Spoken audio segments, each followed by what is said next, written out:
Parliamentary is on. Oh, you never started. Right, just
is this?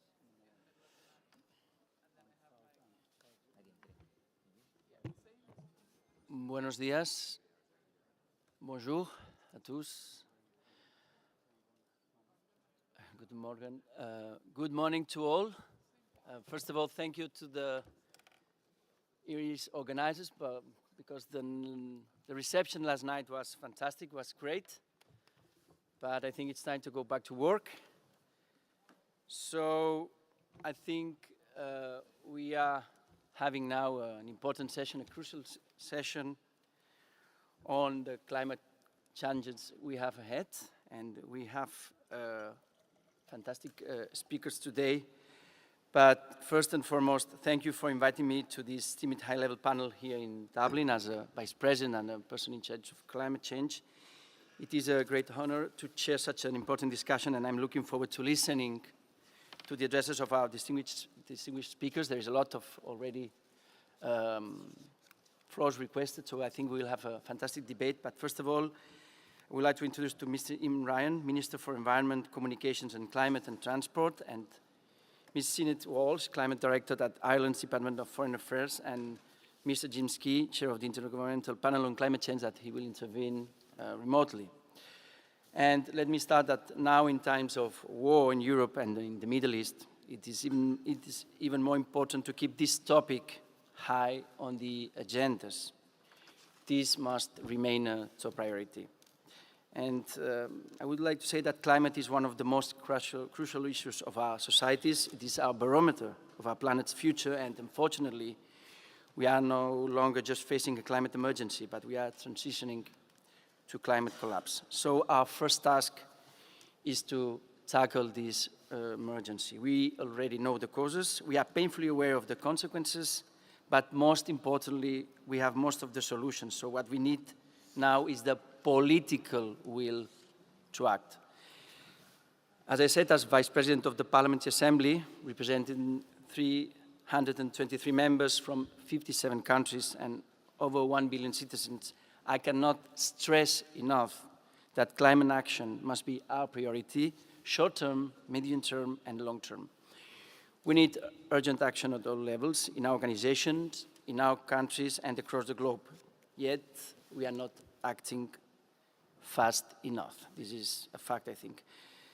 7 million people die each year due to air pollution. Extreme weather conditions such as floods, wildfires, hurricanes are becoming more frequent and devastating.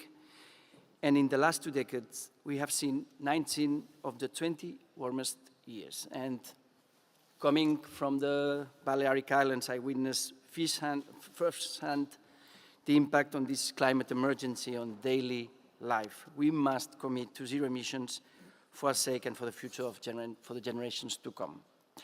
And let me say that at COP29 in Azerbaijan, we have an opportunity to accelerate the pace of change, and in this regard, I'm proud to announce that the OSCE Parliamentary Assembly stands ready to contribute to the UN Convention process, bringing a strong parliamentary perspective to the global stage. And building on our successful parliamentary plea for resolute climate action of 2021, as the OSCE Special Representative on Climate Change, we have prepared, with the team as well of the Secretariat, a new robust parliamentary call for action, which I'm sharing with you today and plan to present to the COP29 presidency team. So I encourage all of you to register through your national delegations and participate in COP29, which this year is taking place in one of our participating states, so Azerbaijan, and please keep us informed so that together we can convey our collective message with even greater impact. So this is a unique opportunity for our Assembly to demonstrate leadership and unity in the global effort to confront the climate crisis. So, dear colleagues, in our Thrive for a Better Future, we must ensure that the burden does not fall on the most vulnerable. And I think this is something very important that I hope that the Minister and the colleagues will underline, that the transition cannot mean higher cost for families while large corporations continue to make record profits. If we allow this to happen, the cost will not only be financial but also political. If societies feel that the rich people are making a transition that is paid by the middle and working classes, The cost will be on the shoulders of liberal democracies. The transition must be fair. It cannot exacerbate global inequalities. If it does, liberal democracies will be the ones to pay the price. Today, unfortunately, climate change is also being exploited as a tool by populists. They claim there is no climate emergency, that it's all a plot by elites to make the rich richer and the poor poorer. We must counter this narrative with facts and actions. Let me also make a second point that today global security and climate security are now inextricably linked. No global security will be possible without tackling global warming. So today all wars are ecological wars. So the response is clear: political will, strong political will. We must accelerate change and speed up investments. Also, we have to reinforce infrastructure capable of withstanding both environmental and human-induced impacts. So these investments not only enhance resilience, but also promote long-term sustainability, reduce carbon footprints, and support economic growth. So we have a lot to say, but they are the important speakers today, so just let me conclude and saying that we need a more collaborative approach involving international stakeholders, governments, private sector, and civil society. All of them are crucial for planning and implementing resilient infrastructure projects. So let me end here. We need cooperation. We need to accelerate change. We need more political will. We need to make a fair transition. So I would like to give the floor to the speakers. They have 10 minutes each. And for me, it's an honor to introduce our first high-level speaker, Mr. Imran Ryan, Minister for the Environment, Communications and Climate and Transport, former leader of the Green Party of Ireland. So you are an expert on that. So Mr. Ryan is Minister for both the Department of Environment, Climate and Communications and the Department of Transport. And since his re-election and appointed as Senior Minister and Government Leader in Ireland's three-party coalition, Mr. Ryan led the enactment of Ireland's World-Recognized Climate Act 2021, which sets binding targets to reduce emissions by 51% by 2030 and to move to net zero by 2050. So welcome, Mr. Ryan, and thank you for joining us today. And let me express our gratitude for Ireland's warm hospitality in hosting our meeting. We really look forward to hearing your insights. Mr. Ryan, you have the floor. Thank you very much, Mr. Vice President, and good morning, everyone. I'm very glad that you're here in my city, and I hope you're having a very welcome and interesting time. I thought I might just, in my comments to help the debate, is maybe just reflect on what I see as the key elements of the upcoming meeting of the parties of the United Nations Framework Convention on Climate Change, COP. I do so as Irish Environment Minister, but as a member of the European Council, where we work. It's the European Union represents us at the climate negotiations.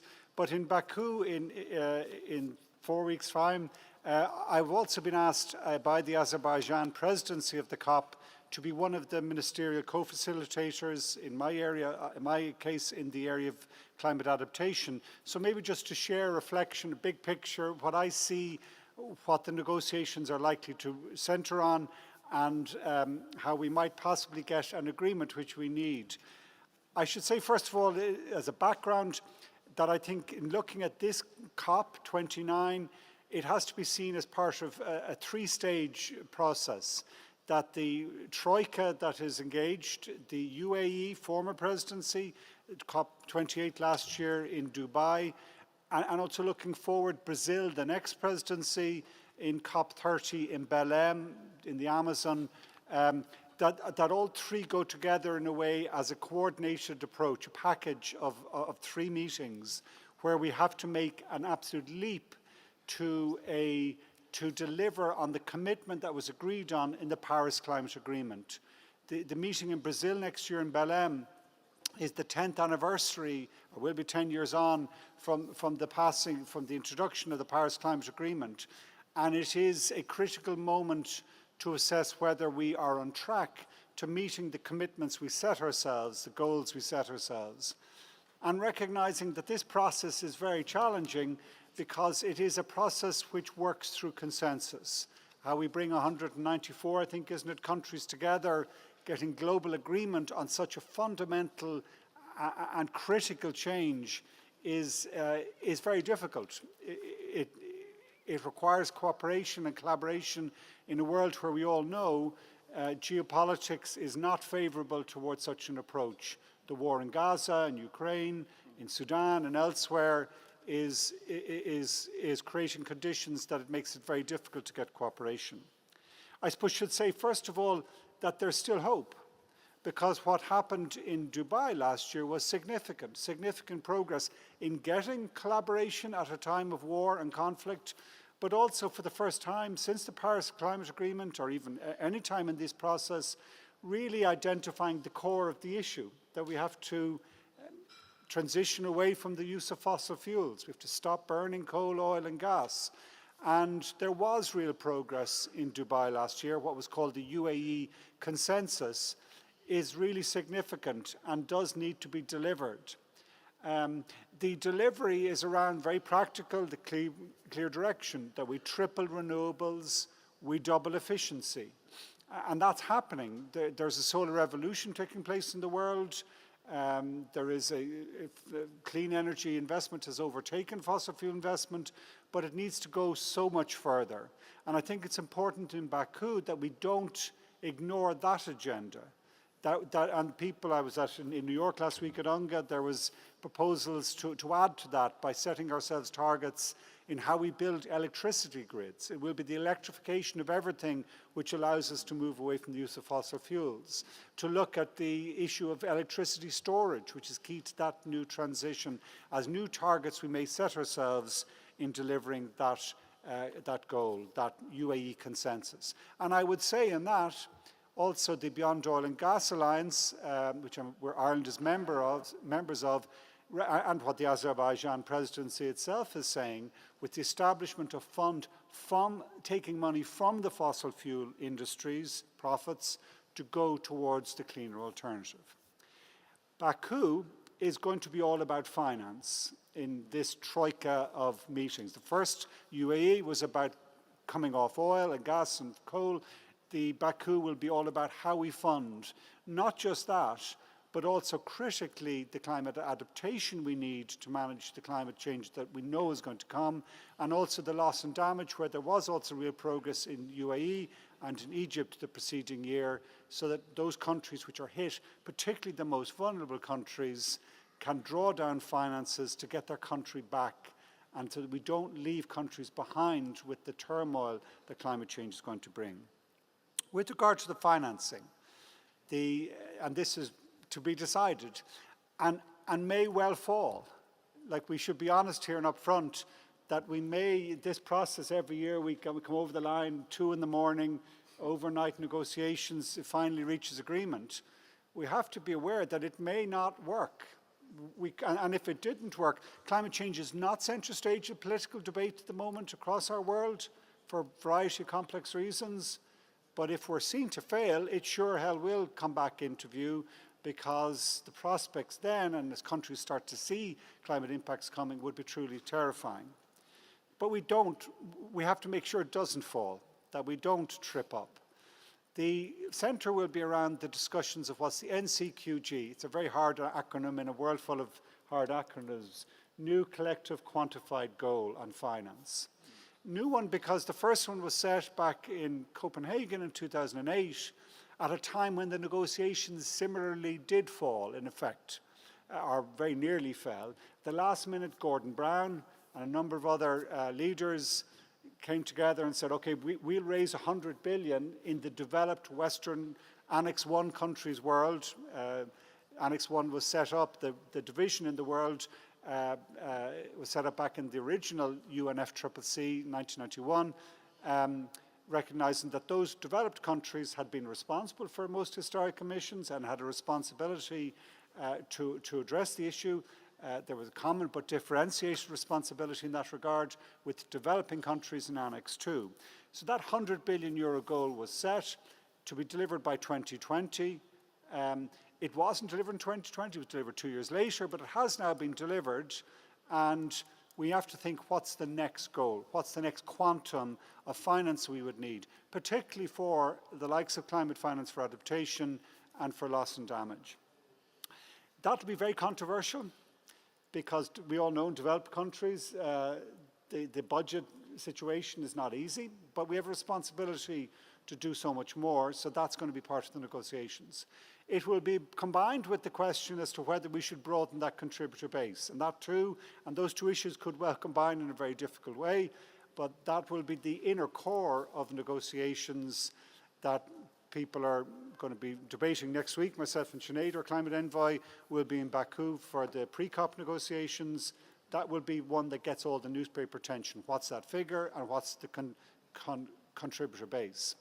The European Union is saying that if that's just a narrow focus, it won't actually address the scale of the change and the challenge we face. That there are layers of financing we need beyond such, and not ignoring that inner core question, but there are layers of other financing we need to meet the scale of the financing that's needed. I'm very proud this year to be the co-chair of the International Energy Agency. It did good analysis earlier this year, just to take one area of mitigation where we switched to clean energy. They estimate that it's a 4.5 trillion a year investment we need to be making by the end of this decade. It's 5% of global GDP. It's a good investment. It's an investment that brings real benefits right across the world, but it's not small. And therefore, those additional layers, or I kind of depict them as a mosaic of financing solutions, is going to be critical. Starting with the reform of our multilateral development banks, our Bretton Woods institutions, IMF, World Bank, region development banks. Also including, and has to be negotiation in Baku, carbon markets created through Article 6 of the Paris Climate Agreement, which allows us to put a price on some of the benefits that may come if people store carbon or restore nature, and that being a critical financing revenue. Innovative sources of finance is increasingly being talked about as critical here, where we put a price on the pollution, the polluter pays, where we look at global levies, solidarity levies, which would start to raise some of the scale of finance we need to be able to meet the demand. We know that's there and it's going to be there. Can I say that those negotiations are really critical, that we do get a new NCQG, but they're also critical so that we go into Belém the following year with the potential to reach a much wider agreement on what's going to be the key, the new NDCs, National Declared Contributions. And all countries are being asked now to prepare and to very quickly, early in the new year, present those NDCs to show how exactly are we going to make the leap we need to make. In our developed countries, in Europe, we have not fully finally agreed yet, but in the European Environmental Council presented a 90% reduction in emissions by 2040 as our contribution. That's unbelievably challenging, requires such an incredible leap, but that's what we need to do if we're to adhere to the science. Jim Ski is joining us shortly, which is really interesting. I look forward to what he has to say, because what I heard at the European Environmental Council this summer, the scientists saying, if we have to have a 50% chance of staying below the 1.5 degree, or getting back below, rather, the 1.5 degree global temperature increase, we have some 200 gigatons we can release. And we're releasing 40 gigatons a year greenhouse gases into the atmosphere. That's the scale of the urgency and change that we need to make. I'll finish on this, Mr. Vice President, and just to echo what you said, I think this challenge connects us to the wider issue about security in our world. I very much go back to what I heard in Nairobi. I heard your Spanish minister then, new European Vice President, Teresa Ribera, was there in Nairobi last year, when I think there was a significant, profound political development in the Nairobi Declaration, putting climate and development together. It's the same as the Bridgetown Initiative, making the same case. We need to bring the developing world with us in this leap. It's the same that was agreed in Paris in the Paris Compact for Climate and People, where President Macron indicated that the current financing system is not serving our needs, particularly in the developing countries. By addressing that in this agreement, we reduce conflict, a lot of which is coming from the stress the climate is bringing. We reduce, in the most effective way, forced migration, which is damaging both those countries that people are leaving and putting pressure on those countries that they're going to. By doing that, we retain global trade arrangements which are open and fair and benefit us all. That's the prize that's at hand, and that's the urgency that's at hand, that we address our environmental challenge to bring peace in our world today. Thank you.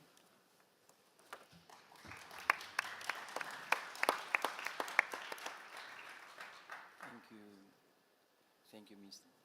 Minister. And it's obvious that if we invest in climate transition, we invest in peace transition as well. So thank you very much for your remarks and for the efforts of your country, of Ireland, in implementing this climate agenda. And now I think now we turn on to Dr. Sinead Walsh, our second speaker of a high-level panel. Dr. Walsh is Ireland's climate envoy since 2020. Prior to this, she served as the US ambassador to South Sudan. Before joining the government, Dr. Walsh spent 10 years in the NGO sector, predominantly with concern worldwide, working in India, Pakistan, Rwanda, and South Sudan, as well as in a global advocacy role. And Dr. Walsh, allow me again to express the OSCE appreciation for warm hospitality of Ireland in hosting of our autumn meeting. So we look forward to hearing your input. So Dr. Walsh, please, you have the floor this morning. Thank you very much, Mr. Vice President. Maybe one pertinent addition to my bio is that I took over from Ambassador Callan, who's here today as ambassador to Sierra Leone and Liberia. So happy that I'm back in her good company. Honourable members, it's really great to be here. It's great to have this kind of engagement on climate change and COP29 with yourselves. I think parliamentarians play such a critical role in exactly what you said, Mr. Vice President, the political will that is needed, which is very, very significant to get us where we need to go. I'll also talk about COP29. I'll adjust myself a bit to maybe touch on some different issues to the Minister, but it's about 40 days to go or so, and I think we can also give you a bit of a flavour. Some of you might have been at the UN General Assembly high-level week last week as well, but I think it gave some sense of the mood before COP29. So starting in Baku on the 11th of November. But I think one of the sort of worrying things, I'm sure you were all following the Pact for the Future negotiations in New York, and it was quite worrying actually how the mitigation language that was agreed, that the Minister referred to at the COP in Dubai, the UAE consensus, the mitigation language that talked about transitioning away from fossil fuels in energy systems, how that was actually very difficult to retain in the Pact for the Future, even though it was agreed by all countries. And I think that speaks again to the need for political will and political engagement, because even when things are agreed, they can be unagreed, I suppose, in the international system. So we need to fight really hard for that. I think the Minister already touched on the two headline issues for COP, the unfortunately titled NCQG, the new goal, and Article 6, the carbon market negotiations. I mean, I suppose just on the goal, you know, I think there are those two big issues. You know, what is the amount and who should pay, and I suppose it hasn't really been able to make very much progress yet at the technical level, precisely because it's so intensely political and difficult. So I think those of us who are more on the technical side are really looking forward to the politicians really being very heavily engaged, starting next week in Baku at the pre-COP, some discussions also in New York, because I think this new goal is really only a decision that can be made at the political level, and of course there will be trade-offs on that. And then I think on carbon markets, I think from the negotiator point of view, there's quite a lot of positivity that what we call Article 6 on the carbon markets will be able to be agreed in Baku, and as the minister said, sort of opening a new source of income as well for climate action. So I think hopefully that will be a less kind of contentious issue on that, so that we can have carbon markets that have integrity and safeguards there as well. But maybe to touch on a couple of the other issues, I suppose we're really delighted that the minister will be working with Costa Rica as the ministerial pair for adaptation. And I suppose the reason for that is that Ireland has such a long track record in working on adaptation, and then this newer area of loss and damage, which you almost might think of as what happens when adaptation fails or is no longer enough. And I think it's just particularly pertinent to be speaking to you this week, because on Tuesday, as I'm sure you know, our national budget was announced, and there was, the increase that we expected for climate finance, because Ireland had set a target to more than double our climate finance in a 3.5-year period since 2021. And this week it's confirmed that we have done that, and we'll be spending 225 million euros per year, at least on developing countries from 2025. But I think the really important thing to note here is that 80% of that is going to adaptation and loss and damage, and I don't think too many other countries, I don't think any other countries can say that such a high percentage goes to the most vulnerable. And I really appreciated that, Mr. Vice President, when you talked about needing to focus on the most vulnerable and how they're protected. And if we look at what happened in the US last week, we just see another example of how climate change is really so difficult for so many people. So I think we're delighted that Minister Ryan is going to be playing that role, because such a huge part of the finance negotiations will be what is the confidence of developing countries that developed countries are really taking seriously their needs, their concerns in this increasingly difficult context. And loss and damage, the other part of adaptation, which is very big for Ireland, I think is going very well. There's a new fund, many people will have heard of that, and we're on the board of that fund, and I think it's progressing really well. And on mitigation, as the Minister said, it's really how do we keep the good results from UAE and take them forward. But I just wanted to finish on one point which I think is particularly pertinent for the OSCE, and that relates to the fact that at an event like COP29, there is obviously the negotiations that we all focus on, but there's also a huge non-negotiated agenda, what we call the sort of outside the room activities in COP. And I suppose the area where I know you've been very engaged on, which I think will be very big in Baku, is the whole area of climate and peace and security. And I know you've had some meetings in the OSCE about this, and it's obviously an intensely political issue, and it's the whole area of how climate change is both worsening conflict and exacerbating conflict, but also where peace and climate action can come together in a much more positive way. It's a very big priority for Ireland. We tried to get a resolution through the UN Security Council when we were members in 2021. It was vetoed, unfortunately, by the Russian Federation, but it is very much an agenda item for us that we continue to push on. And I was really delighted, and I know Azerbaijan are members of this group and listening today, and really delighted that they are trying to make that intersection between climate and peace a permanent sort of feature of COPs, as opposed to just taking place at the pleasure of individual presidencies. So we're really interested, I think, in Ireland at focusing on that.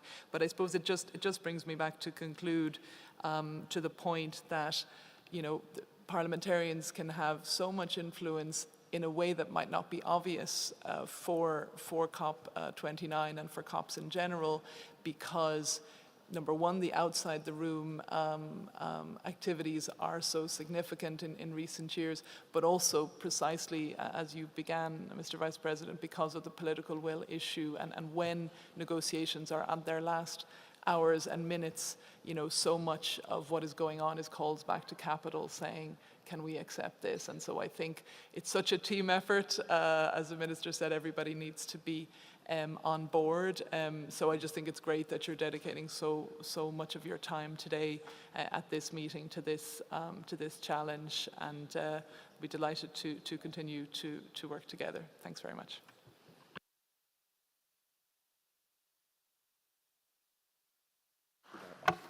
Thank you, Dr. Walsh. And it's very interesting that the COP is taking place in Azerbaijan, because we have the opportunity as an assembly to have a role, and I think it's important. We are more than 323 parliamentarians. But the second point that you mentioned, it's very interesting that you linked the political will with the financial key. So most of us, we are also the ones with the political will, but also with the capacity to vote for passing budgets in our parliaments and for our government. So I think it's very important what you underlined. So many thanks. And now, ladies and gentlemen, we look forward to hearing from our last distinguished speaker, Mr. Jim Ski, Chair of the Intergovernmental Panel on Climate Change, the United Nations body for assessing the science related to climate change. Jim Ski was elected IPCC Chair for the 7th assessment cycle in July 2023.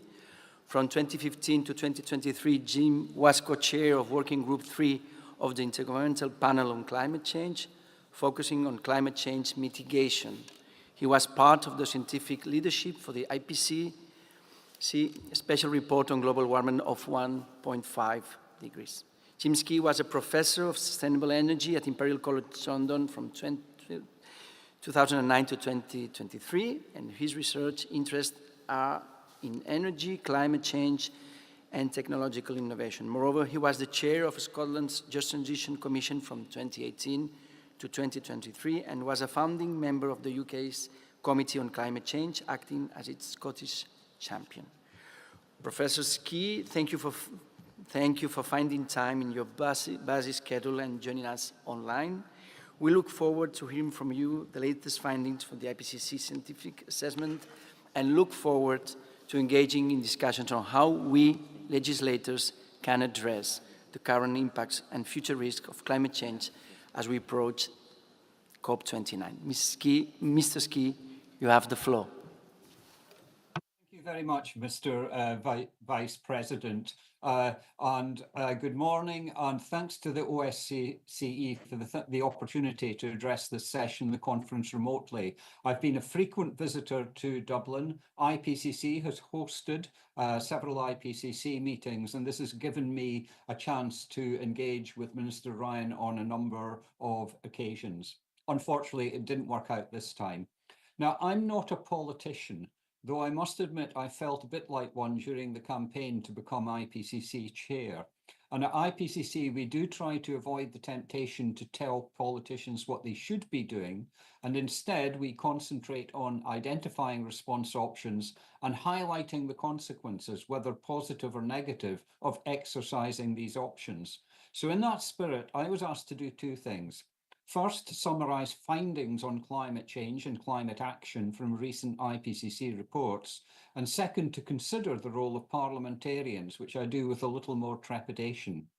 Now, the Intergovernmental Panel on Climate Change, the IPCC, approved the final report of its sixth cycle, the synthesis report, 18 months ago in Interlaken, Switzerland. And while the findings of that report stand the test of time, our climate has moved on.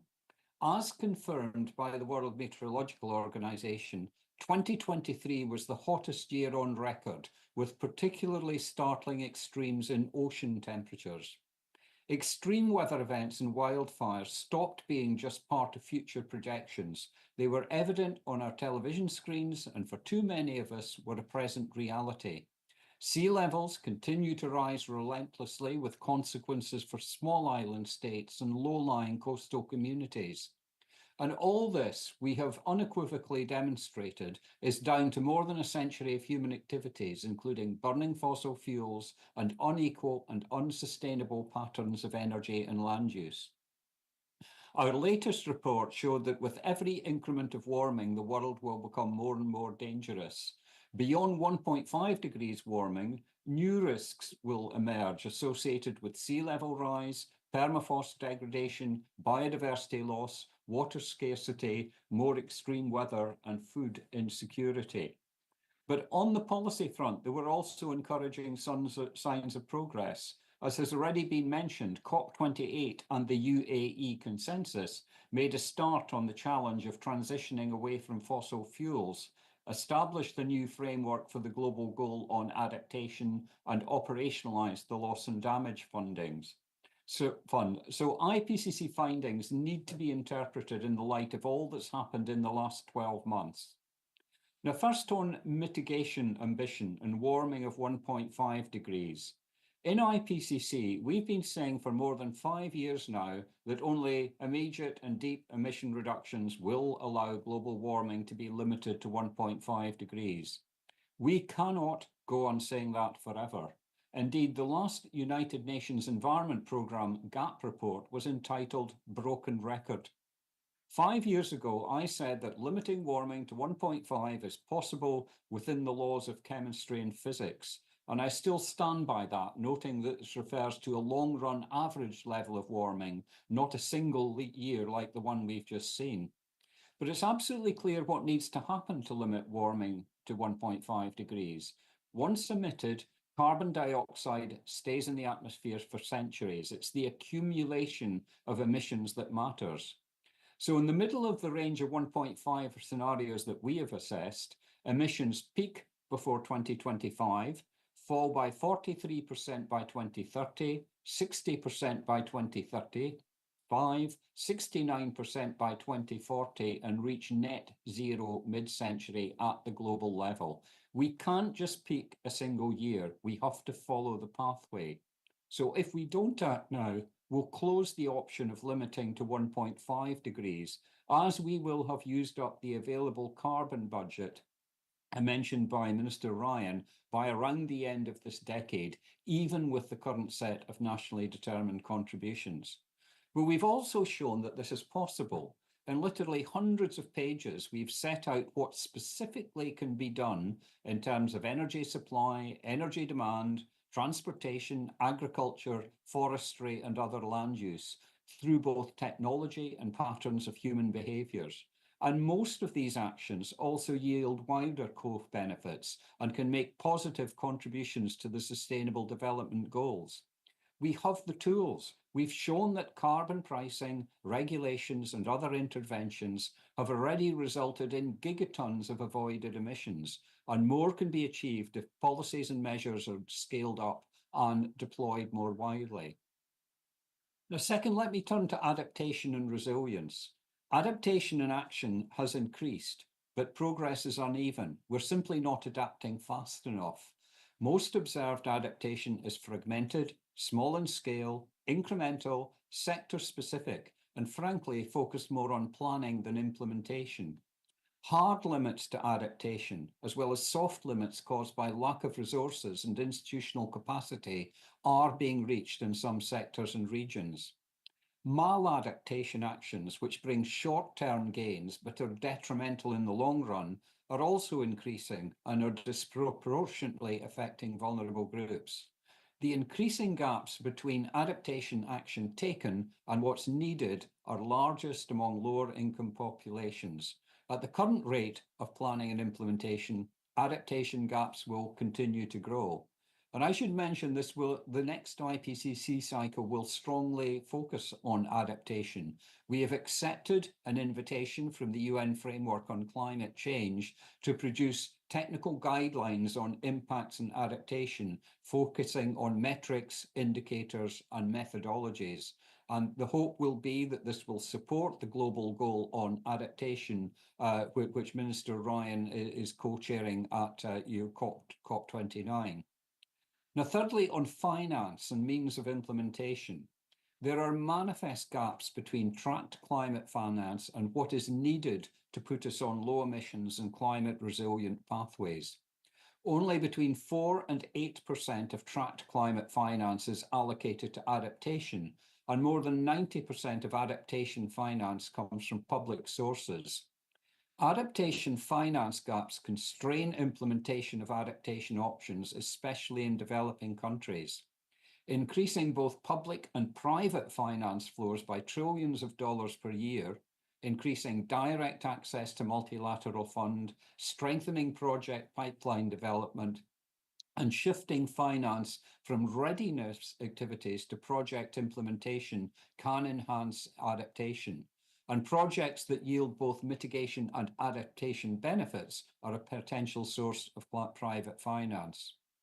Meanwhile, though the gaps are narrower, tracked climate finance for mitigation is still a factor 3 to 6 below what would be required to put us on 1.5 or 2 degree pathways. The gaps are least for energy supply, noticeably electricity generation, but greater for energy efficiency, transport, and land use measures.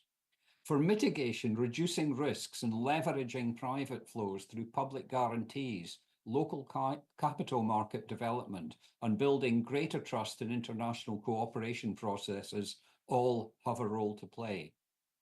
So finally, the second question I was asked to address, more briefly, what is the role of parliamentarians? And so I'm speaking personally now, rather than from an IPCC perspective. I think it's down to doing the job for which you were elected. First of all, holding governments to account. It is quite clear from the last IPCC assessment that the current nationally determined contributions, the NDCs, do not put us on a path to limit global warming in line with the Paris Agreement. And actual policies in place on the ground are not necessarily enough to allow NDC ambitions to be met. So there's a double gap, an emissions gap and an implementation gap. Second, listening to those you represent. I've had experience of citizens' assemblies in the UK where ordinary people with a wide range of prior views are briefed on and engaged with climate science and response options over multiple weekends. The one I engaged with in Scotland saw the participants being so enthusiastic that they requested that the extra weekend should be added to the process. And finally, to observe that citizens' assemblies have come up with policy proposals that are far bolder than anything under consideration by governments. It's certainly not IPCC's job to tell politicians how to do their job, but it does appear that over time, acknowledging ebbs and flows due to other concerns, the public appetite for ambitious climate action is growing and can only be further stimulated by the inevitable frequency and intensity of climate impacts. So with that thought, I'll conclude and thank you very much for your attention.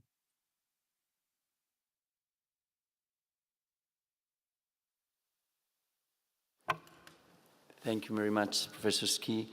And I think it's very interesting what you said about listening to citizens, and I think it's one of the main key issues that we are able to understand how the transition, how this climate challenge is perceived on the ground, in the communities, and in the daily life of people. And I also would like to remark that what you said, that we have the tools, that we have the diagnosis, and in the end, if we want, we can. So I think it's a very optimistic message as well. So thank you very much in the name of the whole Assembly for your time.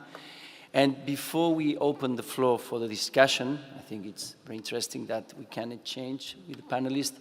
I would like to give the floor for some remarks to the Minister because he has a super busy agenda and he has to leave. But I think he would like to react first to the speakers, and I think you are the first one. Oh, no, apologies. I'm just say 2 words before I leave. And as a parliamentarian, I would like to hear the debate, but I would get an update from Sinead. But just leave with this one thought. It is what's in the name of this organisation, an organisation for security and cooperation. There is no more urgent. There's no more example of where we need, particularly parliamentarian concentration on the cooperation here. So I'm very much glad that you put it centre stage in your agenda today, and that you take we all take an active role, as Sinead says, in the collaboration, the cooperation that needs to come. Thank you.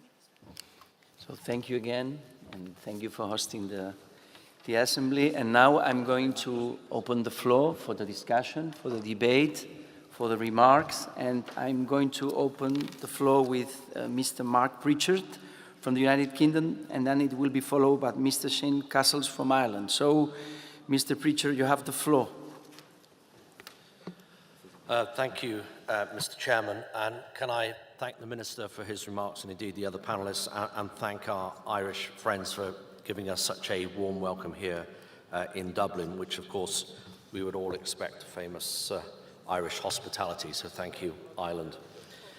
Excellencies, distinguished colleagues and friends, the Arctic and High North stand at a crossroads, rich in opportunities, but increasingly shaped by geopolitical tensions. The transformation occurring here, as highlighted in my latest report, reflect the broader challenges and choices we face as a global community. Today, the Arctic region is on the front line for critical issues on global security, economic development, and environmental sustainability. The Arctic is warming 3 to 4 times faster than the global average. This unprecedented rate of change is reshaping the landscape, ecosystems, and human activity in multiple ways. The melting ice opens new possibilities, new shipping routes, new resources, but these opportunities come at a high cost. Climate change is not an isolated Arctic issue. Its impacts reach beyond the north, crossing borders and influencing ecosystems and economies across the globe. Climate change in the Arctic does not recognize international borders. It is indiscriminate in its impact. It is politically and diplomatically agnostic.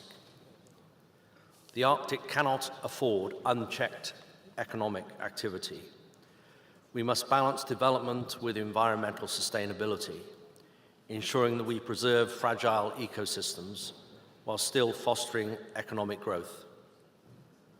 This is not a choice between economy and the environment. They must go hand in hand, but it does require all of us to cooperate and agree on how we do this. Arguably, no other group is more deeply affected by the changes in the Arctic than its indigenous communities. Their way of life, deeply connected to the land, is under threat from both climate change and economic exploitation. We must all do more than acknowledge this.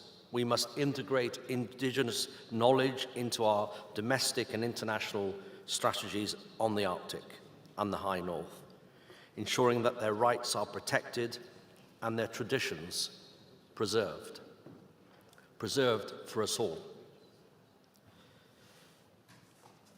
In conclusion, I will once again stress that the Arctic's future is not just an Arctic issue, it is a global one. What happens in the Arctic and High North has profound implications for all of us as policymakers, stakeholders, and members of the international community. We have a shared responsibility to act. The OSCE, along with other global regional organizations, must take a leading role in fostering dialogue, promoting scientific collaboration, and ensuring that security is maintained through peaceful means. The choices we all make will determine whether the Arctic becomes a zone of cooperation or conflict, of degradation or sustainability. The future of this region and of our planet depends on us taking decisive action. Action today, immediate action. Let us remember humankind is a leaseholder of this planet, not a freeholder. We are supposed to be its custodians, not its masters. Let us all then agree today to be better custodians. It affects us all, our constituents, our communities, our countries, our planet. Thank you.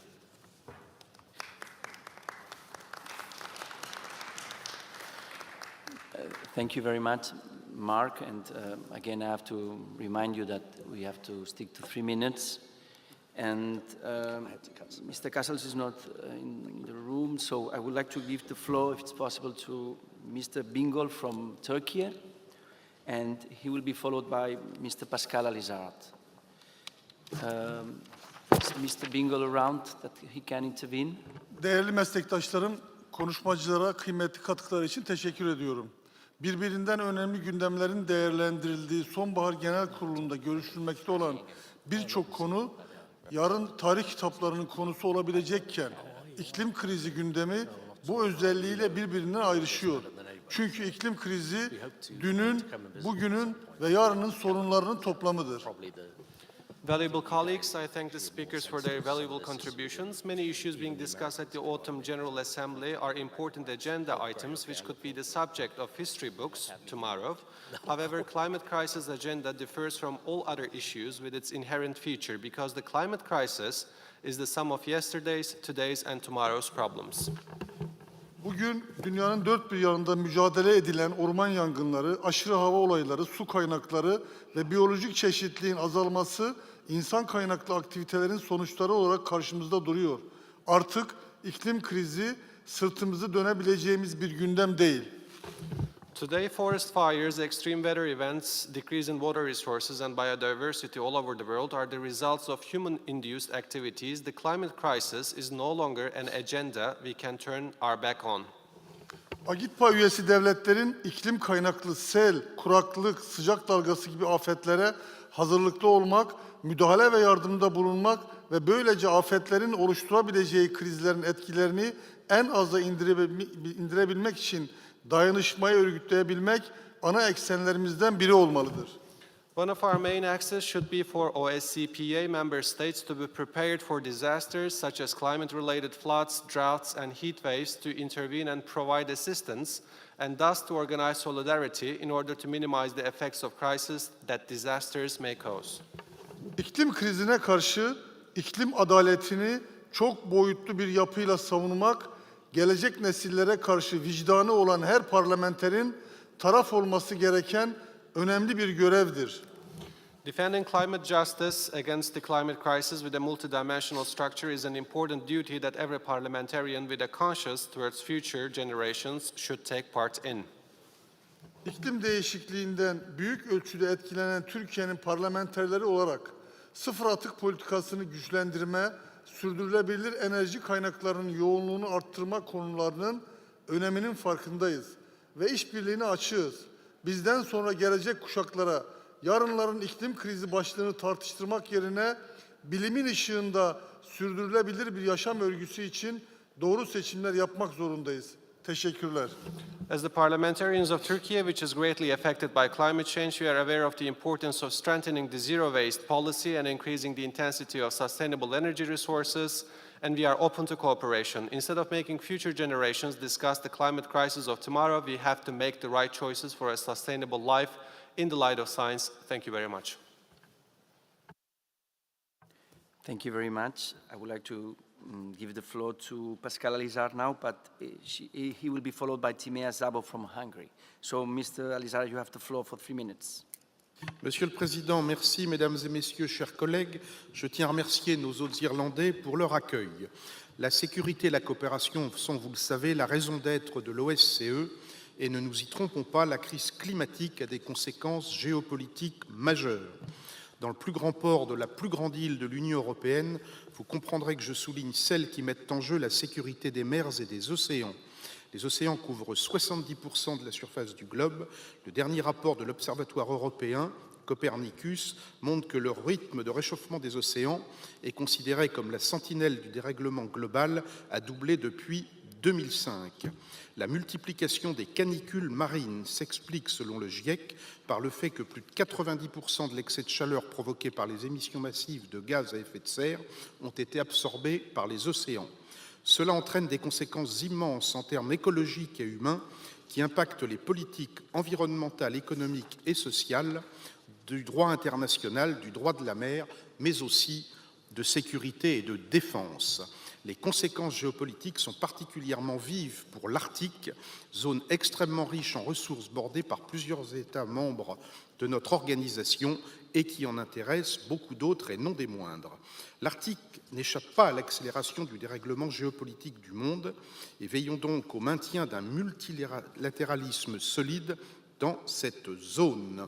Veillons aussi à une coopération internationale efficace en termes de sécurité et de défense face aux appétits énormes de la Russie et de la Chine, la Russie tirant, malgré les sanctions, des revenus encore considérables de production de gaz dans la zone que les brise-glaces chinois traversent régulièrement. Le développement de l'Arctique et de la route maritime du Nord sera assuré par une commission spéciale relevant du Conseil d'État de la Fédération de Russie. Les entreprises russes et chinoises ont signé un accord sur la navigation toute l'année le long de cette route. Gageons qu'elle ne sera pas empruntée que par des pétroliers. Le Canada, qui détient le premier linéaire côtier au monde, l'a d'ailleurs bien compris, puisque la fonte de la banquise arctique va rendre les eaux côtières canadiennes navigables plus longtemps dans l'année et créer ainsi de nouvelles voies maritimes pour relier l'Atlantique Nord et l'Asie. Ce pays s'est doté à juste titre d'une nouvelle stratégie de défense comprenant la mise à niveau de sa flotte sous-marine, notamment face à la hausse rapide et continue des puissances militaires chinoises et russes. Ce qui se passe au Canada est un très bon exemple et n'est pas un cas isolé. Même l'Inde, déjà impliquée dans l'Antarctique et considérant l'Himalaya comme un troisième pôle, a récemment exprimé ses ambitions arctiques au point de les estimer vitales. L'Arctique est un espace déterminant pour le développement des projets spatiaux et aériens. C'est pourquoi nos pays amis de Norvège et du Danemark ont signé un accord pour renforcer la surveillance par drone de l'Arctique. L'organisation européenne y teste des prototypes pour la nouvelle constellation de satellites. Ces quelques exemples, mes chers collègues, montrent combien le changement climatique met à l'épreuve notre capacité à agir collectivement dans un monde de plus en plus instable et imprévisible. Le changement climatique est bien stratégique. Je vous remercie. Merci beaucoup, Monsieur Lizard. Now the floor is for Mrs. Szabo, and she will be followed by Maria Antonio from Greece. So, thank you, Mr. Yes, I'm here. Thank you, Mr. Chairman. Climate change is not something that will happen sometime in the future. Climate catastrophe kicked the door on us a long, long time ago. Floods in Europe with tragic losses of life, increasingly frequent heat waves, devastating droughts, and forest fires are all present, frightening realities. We, from green parties and green politicians, have been warning the world about the global crisis for decades now. Yet, what we see from the richest countries and the largest global emitters, to be honest, in the EU and in America, is still cynical responses, pseudo activities, and pointing fingers to others when it comes to taking real responsibilities and action. Talking about cynicism, let's take the upcoming COP29 as an example. The UN Global Climate Summit in November is to be held in Azerbaijan, a major fossil fuel exporter. COP28 was held in the United Arab Emirates, another major fossil fuel exporter. This is kind of a joke, I think. It's like as if we wanted to organize a global peace conference in Moscow now. We ought to take ourselves We ought to take ourselves and the climate crisis much more seriously now. People are dying because of heat waves. In my country, in Hungary, for example, entire regions are now becoming deserts. At the COP29 in Baku, countries will discuss the acceptance of the long-term finance. The OSCE and the EU must play a much stronger role in ensuring that no one, especially the largest carbon dioxide emitters, can evade financial responsibility and keep the $100 billion contribution to developing countries.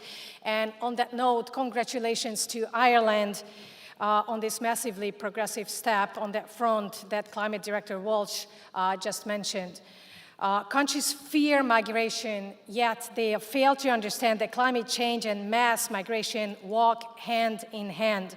Unless they take major steps and serious financial contributions, Europe will face an unprecedented flow of migrants. Also, watch out, because at the COP29, Hungary, as the current EU president, will be representing the climate position of the entire EU.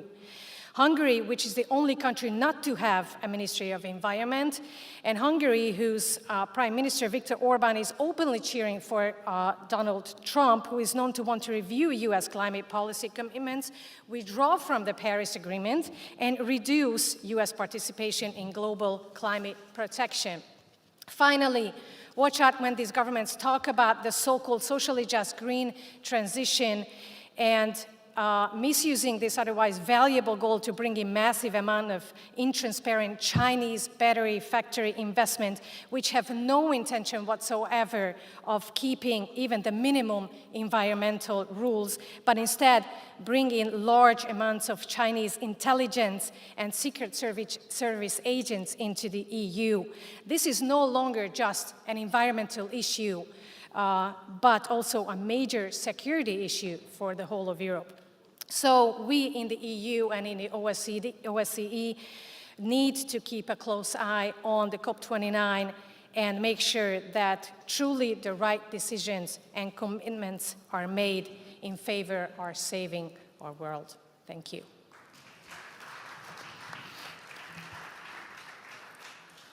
Thank you, Timea. And now I think the floor is for Maria Antonio, but I don't know if she's around or not. She's not around yet, so the floor would be for David Stockmüller from Austria, if he's in the room.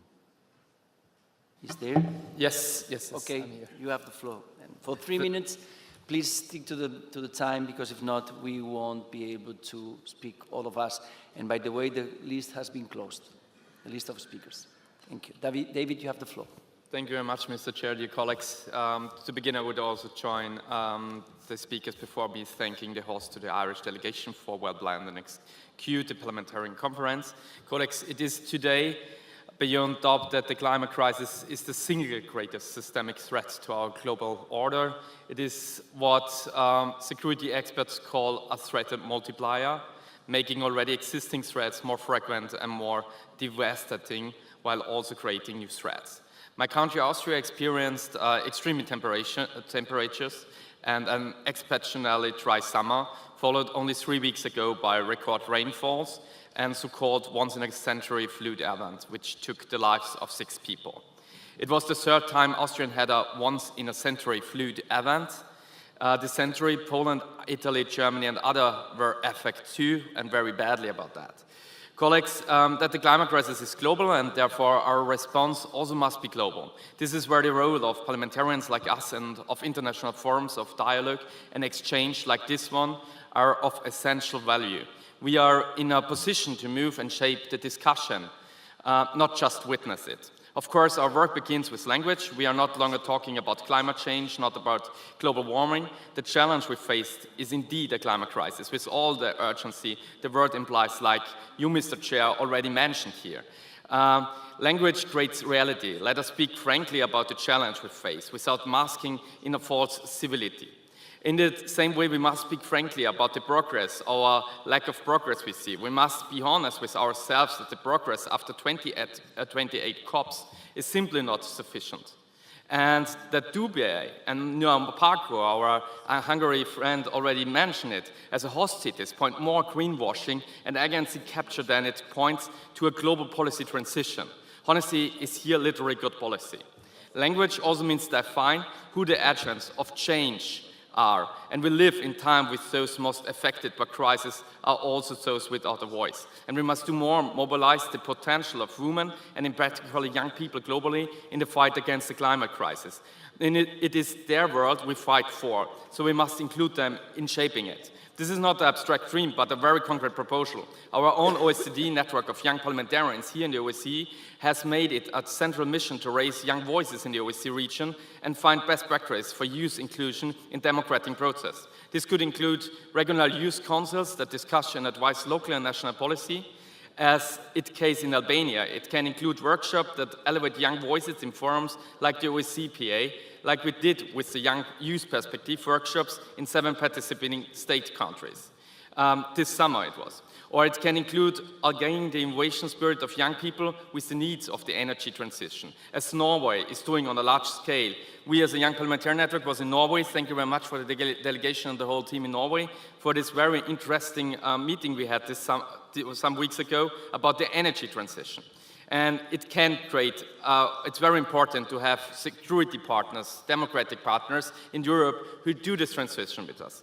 So this is just a question of inclusion. It is fundamentally a question of justice as well as effectiveness. Only harnessing the potential of young people will allow us achieve the change we need to achieve. Thank you very much, Mr. Chair. Thank you, David. And Maria is back from Greece. She has the floor, and she will be followed by Mr. Amar Smailovic from Montenegro. So, Maria, you have the floor. Thank you, President. Ladies and gentlemen, esteemed colleagues, it's a great honor for me to be here as a representative of the Hellenic Parliament, but I'm here to, by my professional capacity as a forestry and environment scientist. It is evident that climate change, which ranks among the greatest challenges of our time and has complex and multifaceted implications, must be urgently addressed by all nations. The Azerbaijani presidency of COP29 has announced that it will be focused on 2 priorities. One, enhancing countries' climate ambition and supporting them in implementing their national plans to reduce emissions, and B, activating climate action, particularly focused on climate finance. Greece, reaffirming its commitment to actively contributing to addressing the global challenges of ocean protection due to its special interest and the long-standing relationship with the sea, successfully organized at the 9th International Ocean Conference under the theme An Ocean of Potential in Athens on April 16 and 17, 2024. The conference was attended by 3,500 participants, including national delegation from 119 countries, representative and international organization and institution, the academic, scientific community, and private sector and civil society.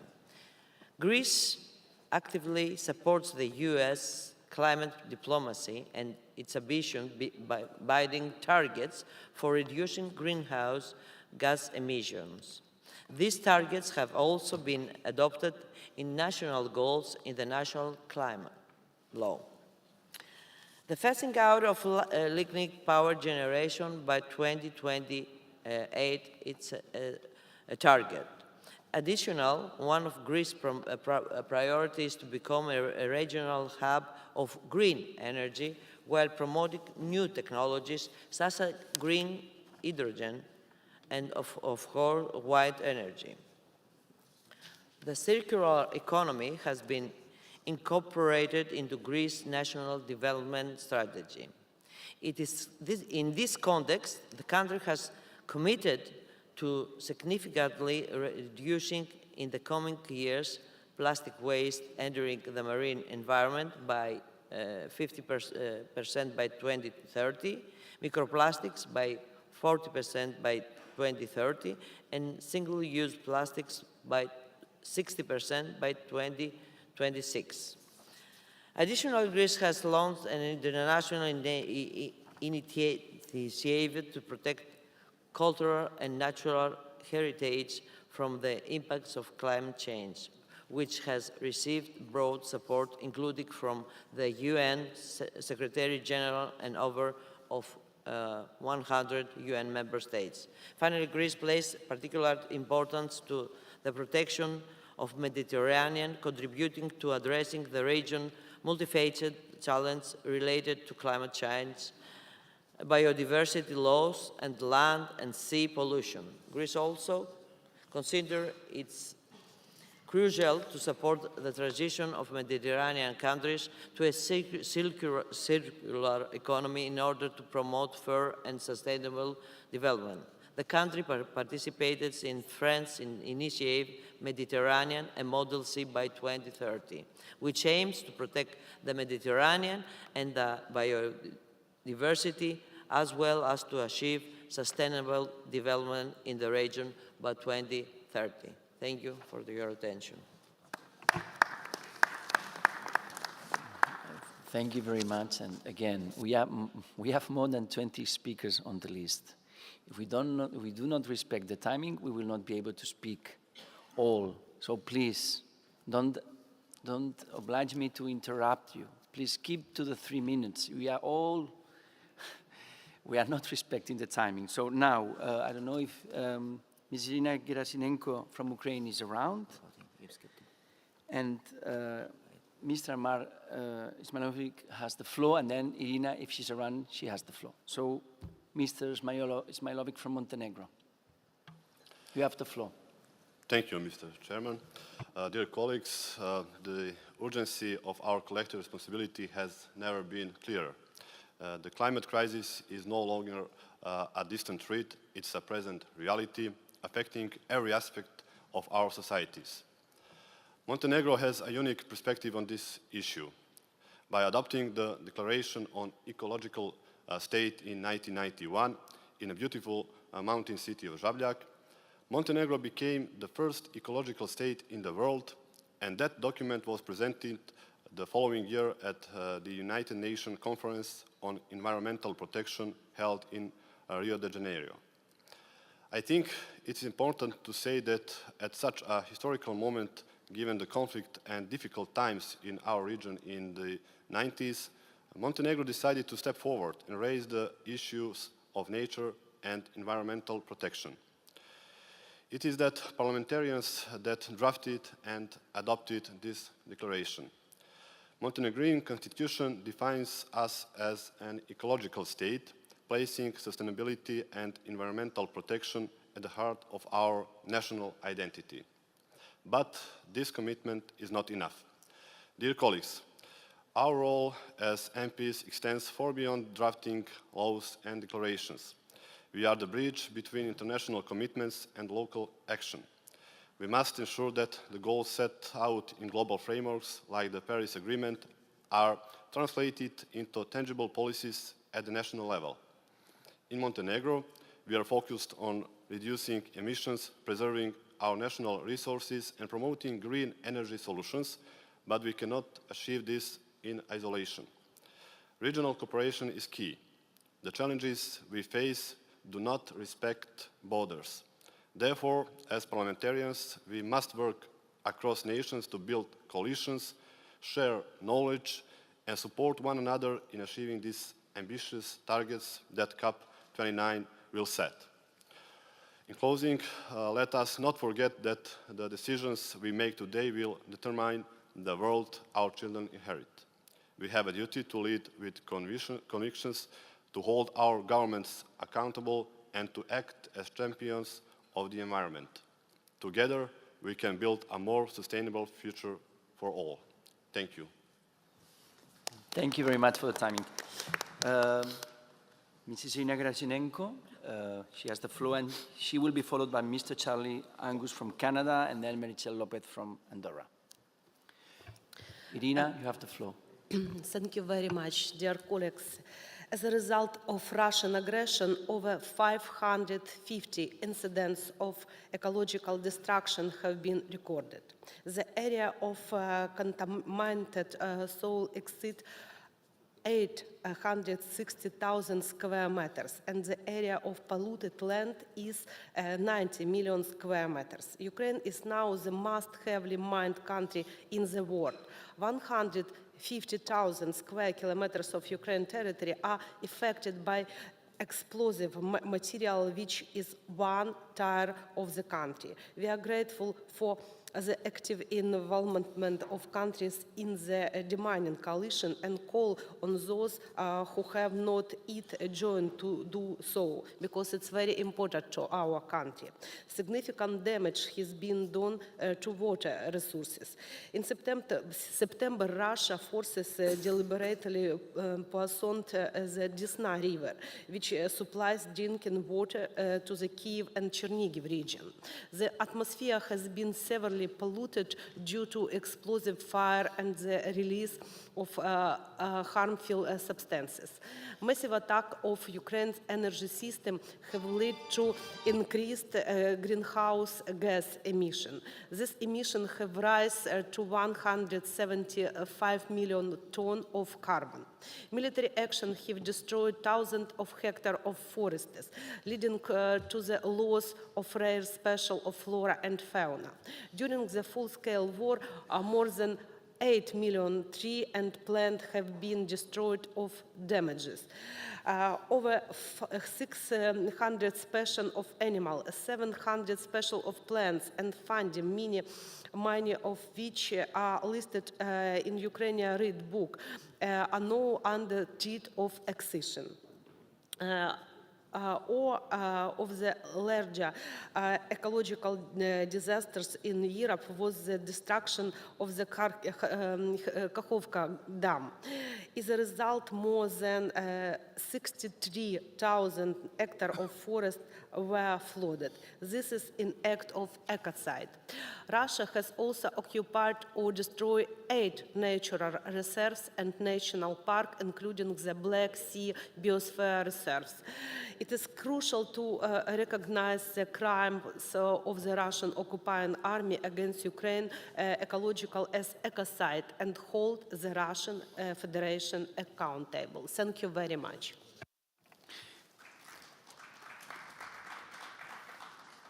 Thank you very much, Irina. Now, Mr. Angus has the floor from Canada, and he will be followed by Marichel Lopez from Andorra. So, Mr. Angus, you have the floor. Thank you, colleagues. Very proud to be here. I'm proud to be here supporting people of Ukraine. Canada is your friend and ally. I want to thank the people of Ireland for your leadership in reminding us that there is no such thing as an international rules-based order while countries are complicit and silent in the bombing of hospitals, killing of aid workers, and watching the genocide happening in Gaza and the West Bank. So thank you, Ireland. It is good that we are here. I come from Northern Canada, a region Indigenous and resource-based, and the message from Canada this summer, Jasper, one of our most iconic towns, burnt to the ground. Last summer, 200,000 people fled the climate fires in the northern boreal forests. The smoke from those fires were making children sick as far away as Chicago and New York. And yet this summer, Canada's oil and gas giants announced that the sun is shining and they intend to make hay. What they are making is a planet unlivable, not just for our children, but for your children. Since our Prime Minister, an environmental Prime Minister, signed the legally binding Paris Agreement, oil production in Canada has jumped 25%. We are the one G7 country whose oil and gas emissions continue to rise, and they will rise much higher now, thanks to a $34 billion gift of taxpayers' money to build a TMX pipeline, to move toxic bitumen, the highest GHG emission contaminants on the planet. We are now looking at record production in oil and gas in Canada, despite our international commitments. And we continue to subsidize oil and gas to $5.5 billion just the first 6 months. This is not about jobs. Canada has the potential to lead the world in leadership on clean energy, on critical minerals, and yet we are deeply embedded with the petrostate. I want to share with you, colleagues, some thoughts leading up to COP, is that climate denialism is embedded in the Canadian political identity. There is the overt denialism of the Conservative Party, who would pull us out of every international agreement, but there's the quieter denialism that believes we can continue to spend money on oil and gas while the planet burns. I want to also leave you with the other message, that the oil and gas companies are not our friends. They are not here to try and find a solution. We have to hold them account. If you are at COP this fall, you will see many, many oil and gas lobbyists, many politicians from Canada who are promoting the extension of LNG, supporting the denial and the slowing down of action. Do not let that happen, colleagues. Our future as a planet is together holding these companies to account. Thank you very much.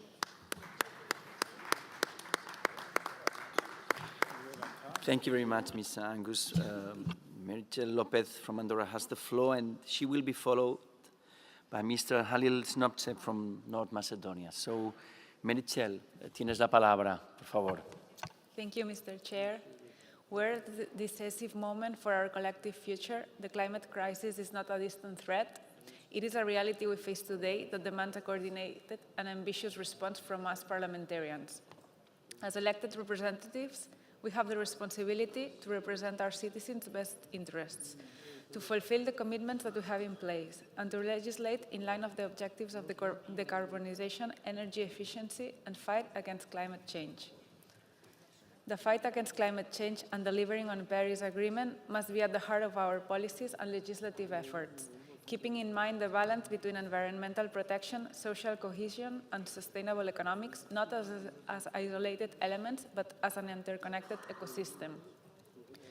Therefore, energy transition and decarbonization must be one of the cornerstones of our response. Strengthening efforts towards renewable energy production and energy efficiency must be the priority at all levels. We must not forget that climate change represents a collective risk on a global scale.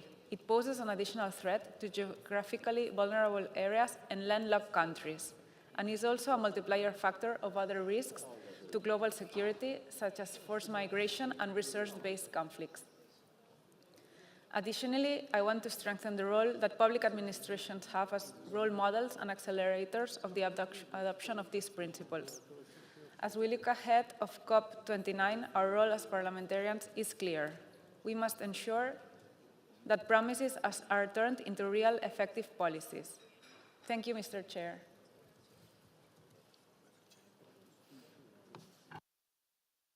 Gracias, Meritxell. And now Mr. Halil Snopce has the floor, and he will be followed by Natalia Pipa from Ukraine and Mr. Ali Ozung from Turkey.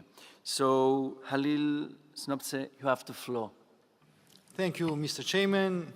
The OSCE region has experienced a multitude of environmental hazards and disasters in recent years. Natural disasters have a cascading effect. They destroy infrastructure, reduce agricultural productivity, and strain emergency services. As climate change accelerates, the frequency and intensity of these events are expected to increase, demanding robust and coordinated responses. Collective action, political leadership, and financing are needed to keep the global average temperature within the 1.5 degrees safer limit outlined in the Paris Agreement. However, prudent risk management requires preparation for a range of negative outcomes associated with varying degrees of warming and to effectively manage unexpected concurrent threats. Environmental degradation is a silent yet potent threat.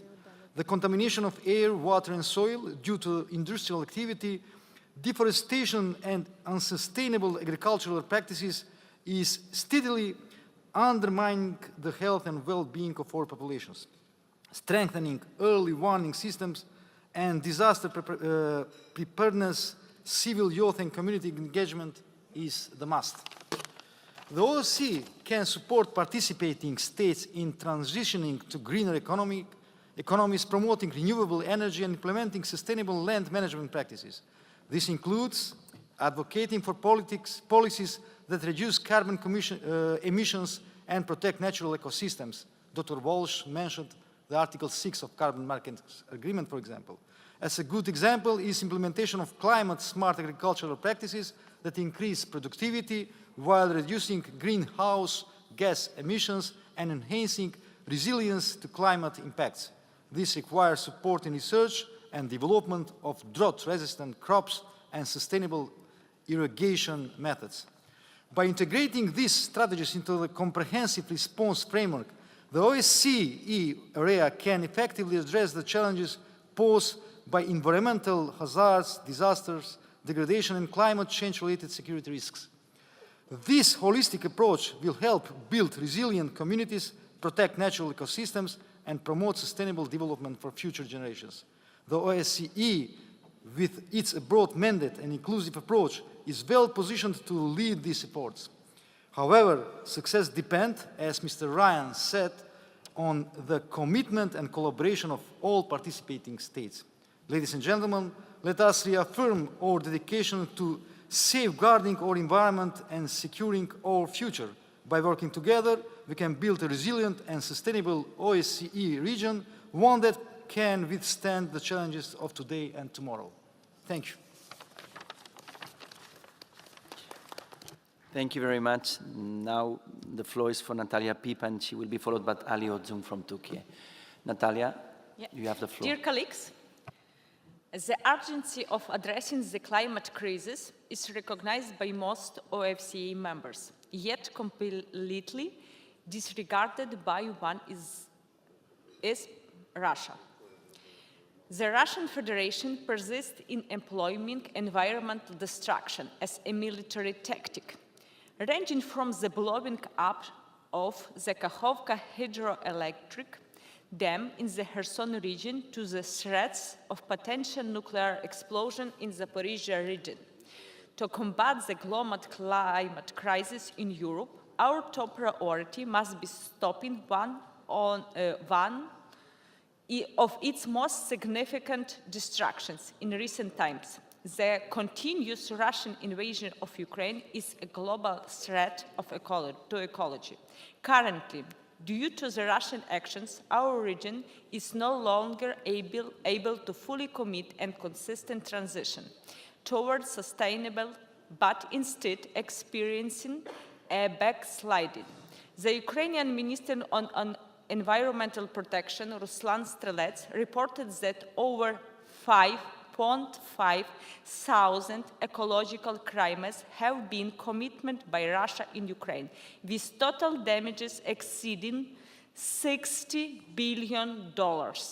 What has behind those numbers? Numerous flooded cities, ruination of the natural habitat of endangered species, burned fields and forests, and high levels of air pollution due to the constant explosion and destructions, among the other environmental issues.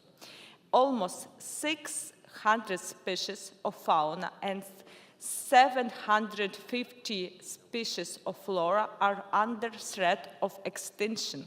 The ecological damage from this war extends across borders, with air pollution affecting Moldova, Poland, and Romania, while the destruction of ecosystem in the Black and Azov Seas impacts Bulgaria, Georgia, Romania, and Turkey.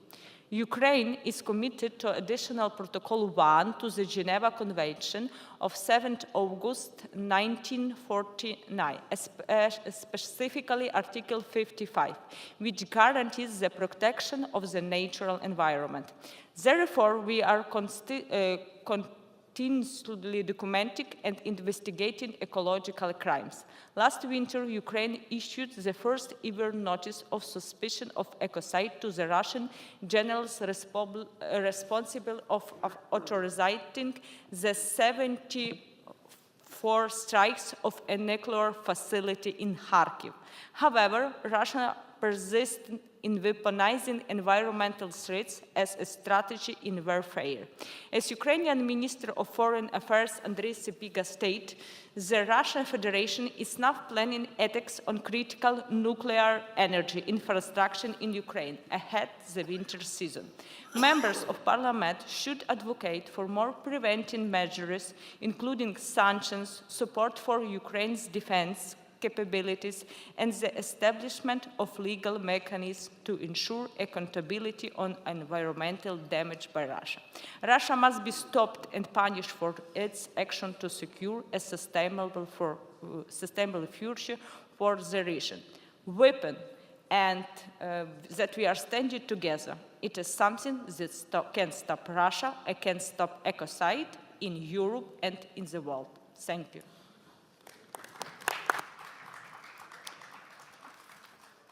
Thank you, Natalia. Mr. Ali has the floor from Turkey, and he will be followed by Michele Muratore from San Marino. So, Mr. Ali Ozung, you have the floor. Teşekkürler Sayın Başkan. İklim krizinin ağırlaşan sonuçlarını her gün yeniden yaşıyoruz. Aşırı sıcaklar ve kuraklık su sorunlarını ve gıda krizini de derinleştiriyor. Ormanlarımız yangınlara, kentlerimiz afetlere karşı dirençsiz haldedir. Kentlerin beklemediği oranda bir yağmur aşırı olarak nitelendirilmektedir. Oysaki aşırılık unsuru kentlerin yapılaşmasına, imar sorunlarına, su politikalarına atfedilmelidir. İnsanoğlu yağmurun miktarını engelleyemez ama o yağmurun afete dönüşmesini engelleyebilir. Parlamenterler olarak sadece ulusal çıkarlarımızı korumakla değil, aynı zamanda sınırları, politikaları ve ekonomileri aşan bir zorluk olarak iklim değişikliğiyle mücadelede küresel çabalara katkıda bulunmak zorundayız. COP29 yaklaşırken küresel iklim eyleminin güçlendirmemiz gerektiğinin bilincinde olmalıyız.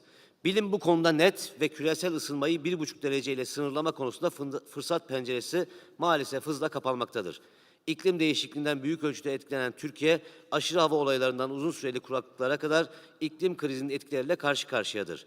Bu olumsuzluklar halkımızı, ekonomimizi ve çevremizi de ciddi manada etkilemektedir. Sonuç olarak iklim değişikliğiyle mücadele sadece ulusal değil, küresel bir sorumluluk taşımaktadır.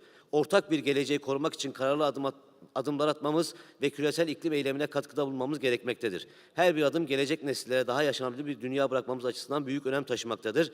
Özetle doların yeşilinden değil, ağacın yeşilinden yana olmalıyız.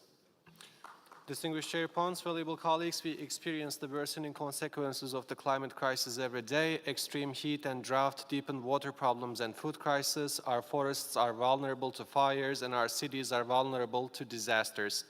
Distinguished participants, rain at a rate that cities do not expect is considered excessive. However, that element of extremism is attributed to the structuring of cities, zoning problems, and water policies. People cannot control or prevent the amount of rain, but they can prevent that rain from turning into a disaster.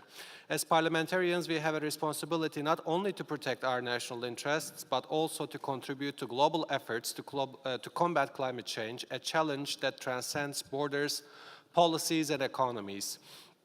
As COP29 approaches, we must be conscious of the need to strengthen global climate action. The science is clear on this issue. The window of opportunity to limit global warming to 1.5 degrees is rapidly closing. Turkey, affected by this climate change, faces the effects of climate crisis, from extreme weather events to long-term droughts. These negative ramifications seriously affect our people, our economy, and our environment. As a result, combating climate change carries not only a national but also a global responsibility. To protect a common future, we need to take decisive action and contribute to global climate action. Each step is of great importance for us to leave a more livable world to future generations. In short, we should side with the green color of the nature, not with the green color of dollars. Thank you. Thank you very much, Mr. Ozung. The floor is for Michele Muratori, but he will be followed by Christos Xenakis from Cyprus and Mrs. Hanna Lixman from Ukraine. A te la parola, Michele, grazie. Grazie, caro Presidente. Parlerò nella mia lingua.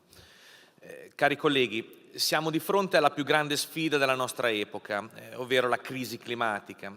Come disse l'ex Presidente degli Stati Uniti, Barack Obama, siamo la prima generazione a sentire l'impatto del cambiamento climatico e l'ultima generazione che può fare qualcosa.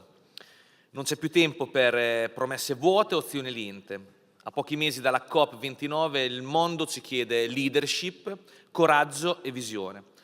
E noi come parlamentari abbiamo una responsabilità storica. Ogni giorno vediamo gli effetti devastanti del riscaldamento globale, sempre più fenomeni climatici estremi che portano a incendi, inondazioni, siccità. Non sono più emergenze lontane, stanno distruggendo le nostre comunità e anche minacciando il futuro dei nostri figli. Ma possiamo fare la differenza. Abbiamo il potere di trasformare le politiche in azioni decisive, di costruire un futuro sostenibile che lasci un'eredità di speranza. È nostro compito vigilare affinché gli accordi di Parigi siano rispettati, spingere i nostri governi a fare di più, e poi ancora troppi Stati non hanno sottoscritto l'accordo. Dobbiamo impegnare i nostri governi a ridurre drasticamente le emissioni e investire massicciamente nelle energie rinnovabili. Ogni legge che approviamo deve essere un passo avanti verso un pianeta più sicuro e più pulito. Ma non basta, dobbiamo garantire che nessuno venga lasciato indietro. I paesi più vulnerabili al surriscaldamento, quelli che già oggi ne pagano il prezzo più alto, devono ricevere il supporto finanziario e tecnologico promesso. Il cambiamento climatico è una crisi globale e richiede una risposta globale. Infine dobbiamo ispirare, parlare alle nostre comunità, mobilitare i cittadini, farli sentire parte di una battaglia che riguarda tutti noi. La lotta contro il cambiamento climatico non è solo una questione politica, è una questione morale. Colleghi, questo è il nostro momento. Il mondo ci guarda e il futuro è nelle nostre mani. Non possiamo permetterci di fallire. Ora più che mai dobbiamo agire con coraggio, determinazione e soprattutto passione. Grazie, signor Presidente. Grazie, Michele. Now the floor is for Christos Xenakis from Cyprus, and he will be followed by Ms. Hanna Lichman and then Eurico Diaz from Portugal. So, Mr. Xenakis from Cyprus, you have the floor for 3 minutes. Thank you, Mr. Chairman. Dear colleagues, extreme temperatures, raging fires, droughts, and floods are not natural disasters anymore. They are more human-made disasters. Climate change is having a heavy toll, and the Mediterranean is particularly hit. So, fighting climate change must not be an arena for scoring cheap political points. It must enjoy support across the whole political spectrum. Addressing the climate change is no longer a theoretical scientific debate. Farmers in my constituency in Cyprus are experiencing at first hand the impact of water stress. It is limiting the growth of their plants and their productivity. This translates into food supply instability, economic losses for our farmers, high food prices for our consumers, and negative wider economic and social restructuring in our rural areas. And this is just the beginning. Last week, the UN Secretary General confirmed that we are much closer to missing the global limit of a 1.5 degree temperature rise, which would be considered manageable. But as the problem gets worse, of course, solutions are getting better. Renewables don't just generate power, they also generate jobs, wealth, and energy security if coherent action plans are devised by our governments.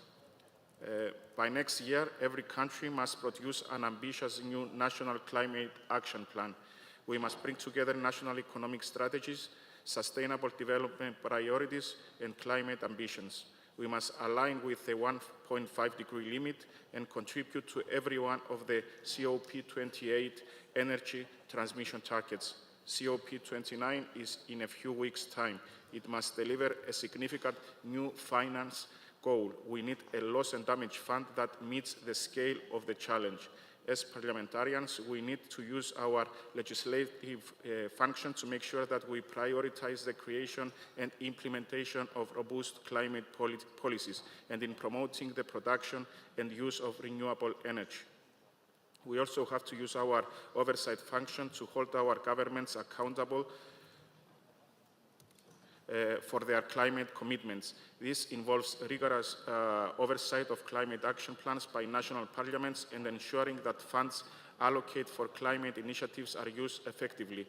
At the same time, and perhaps more importantly, we have to convince our constituents about the necessities that we are facing and about our policies to confront them. We must inform our farmers about the prospects of sustainable water management practices and the introduction of drought-resistant crops and varieties. We must also inform the consumers and our businesses about the opportunities offered by the green transition. Dear colleagues, it's sure that keeping the rise of global temperature below 1.5 degrees is certainly hard. It is also true that those who have contributed less to the environmental damage may be experiencing its harshest impact and may be required to contribute and cooperate, but international cooperation has never been easy. Compromises are needed. Businesses are looking at short-term profits and they are not required to solve significant issues like climate change. This is our job. And it is important that we don't act on those same targets of short-term profits or votes. As parliamentarians, we must be able to see and act upon the long-term benefit. Thank you. Thank you, Christos. And now the floor is for Hanna Litzman from Ukraine, and she will be followed by Mr. Rico Diaz from Portugal. So you have the floor, Hanna. Thank you. The climate crisis is a global challenge that requires a coordinated response from all levels of government. Ukraine demonstrated its commitment to global efforts to combat climate change and actively supporting the European Green Deal. Ukrainians MPs and government are developing our own comprehensive climate policy aimed at achieving climate neutrality by 2050. At the same time, while not having strategic successful butterfly, Russia seeks to destroy everything that it cannot capture. In result of Russia's aggressions against Ukraine, nearly 27% of Ukrainian territory is temporarily occupied. Russian troops brutally violate the Chemical Weapon Convention by using gas K-51 and RGVO gas grenades, explosive devices equipped with iron substances, artillery shelling with chemical hazard substances. Russia has been occupying the Zaporozhye nuclear power plant, the biggest nuclear plant in Europe, and continues to brutally blackmail the world. Russian aggression has already caused over $60 billion in environmental damage in Ukraine. The Prosecutor General's office is investigating 15 cases of ecocide. Ukraine is the first country of the world to collect evidence of ecocide. And this is important. In the first 2 years of Russian full-scale invasion, the climate impact exceeded the annual greenhouse gas emission of 175 countries. The invasion has generated at least 170 million tons of greenhouse gases, with each equivalent to running 90 million cars for a year, or 260 coal-fired power units of 200 megawatt each. It's important for us to the world sees the environmental disaster that Russian cases every day in our territory in Ukraine. The large-scale destruction caused by the war has far-reaching consequences for the entire region and all the world. The environmental consequences of this war are catastrophic and require immediate international response. Russia's daily terror proves that the current pressure is not enough. It's very important that the world doesn't remain silent. Thank you. Thank you very much, Anna. The floor is for Mr. Rico Diaz, and he will be followed. She will be followed by Monica Bartos from Hungary. So, Enrico, tienes la palabra. You have the floor. Thank you, dear Chairman, dear members of the panel, dear colleagues. I would add a different dimension that was stressed by our chairman during his speech, the social dimension of this fight against climate change. As you know, we are defining common goals, common objectives, common policies. It's quite important because a single country is not enough to fight against climate change. Nevertheless, some of the impacts of this climate change, of this climate crisis, are impacting on local communities, and local communities are facing many changes in their lives because, of course, the climate is changing. For instance, in my country, in Portugal, during this summer, once again, we had forest fires. Some people have died, 8 Portuguese citizens have died, and nowadays, during the last years, in many different times, we had those forest fires which had an impact, a huge impact on properties, on jobs, on many different industries, on the real life of our citizens. So we really need to have a social dimension when we are considering the fight against climate change. We need our citizens in order to proceed to fight against the climate change, but more than that, to implement the right policies in order to reduce the impact of this climate change in our life, in the life of our planet. That's why for us it's quite important to stress. The Helsinki Act, within the Helsinki Act, we have an important toolbox, cooperation. We only have sustainable peace and a sustainable life within our region if we cooperate. We have cooperation in different dimensions, economy, science, and in other fields. We need to define a common framework in order to address proper policies at the local level in order to succeed in this fight against climate change. Thank you. Thank you, Rico. The floor now is for Monica Bartos from Hungary, and she will be followed by Mrs. Claudette Boutliek from Malta. Mr. Chair, thank you for the floor. Distinguished colleagues, SDGs were adopted by the UN in 2015. Last September, the midterm review has shown a distressing picture of progress of SDGs. And the Global Peace Index 2033 shows that peace has reached its lowest point in the last 15 years.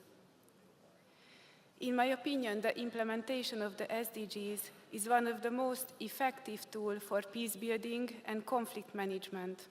SDGs needs to be encouraged because SDGs can give solutions for many roots of conflicts. I'm always speaking of SDGs because climate action is only one, the 13th from these, and we can see the whole picture when we talk about climate. We are speaking about the roles of parliaments. I would like to highlight 2 points.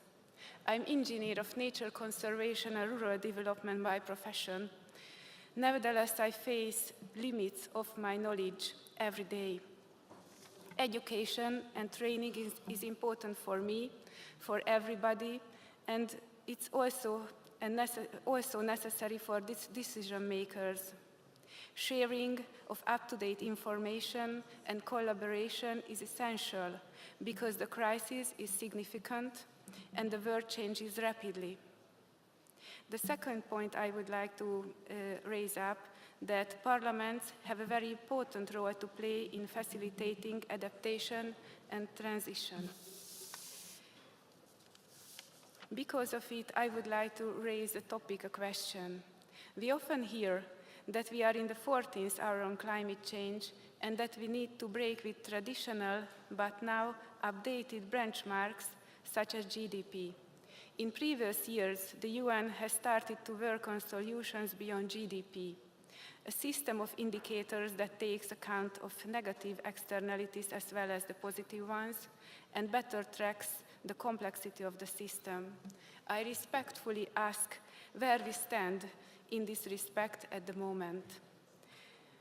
Last but not least, I would like to thank the kind hospitality for our Irish delegates for the houses of the Oireachtas. Thank you for your kind attention. Thank you, Monica. I would like to give the floor to Ms. Claudette Boutliek, and she She will be followed by Mauro Del Barba from Italy. So Claudette is in the room. You have the floor. Thank you, Mr. Chairman, honorable colleagues. First of all, allow me to thank the Irish delegation, our wonderful hosts, and thank you for the opportunity to share my views briefly in this distinguished meeting. Today, we gather to address one of the most pressing issues of our time, climate change. As we prepare for COP29, it is crucial to highlight the unique challenges faced by small island states like my country, Malta.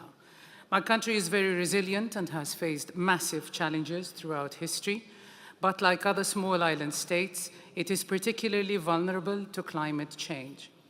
Rising sea levels threaten our coastal areas.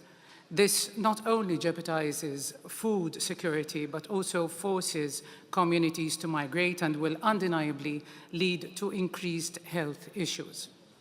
The economic vulnerability of small islands is amplified by their isolations. Economies heavily reliant on tourism and marine resources face significant risks from extreme weather events and ocean acidification. These disruptions can trigger a chain reaction affecting the entire ecosystem and natural resources. Despite these challenges, Malta and other small island states are not passive victims. In April 2024, 11 countries, including Malta, signed the Cyprus Declaration, pledging their continued commitment to ensure climate-resilient health systems and environmental sustainability. Already 36 years ago, on 6 December 1988, Malta's resolution on the protection of global climate for present and future generations of mankind was unanimously adopted by the UN General Assembly. These efforts and others are crucial, but global cooperation and support are essential to ensure their success. As we move forward, let us remember the words of environmentalist David Orr. When we heal the earth, we heal ourselves. Together, we can create a sustainable future for all, ensuring that no island is left behind. Thank you very much. Thank you very much indeed. Now the floor is for Mario Del Barba from Italy, and he will be followed by Mr. Troscott from Croatia. So, Mauro, a te la parola. Thank you, Pere. I will speak in Italian. Cari colleghi, vi invito tutti all'entusiasmo, perché anche sulla base di queste relazioni e di questo dibattito siamo di fronte a quella che è la più affascinante sfida che un uomo politico abbia mai avuto da che esiste la politica.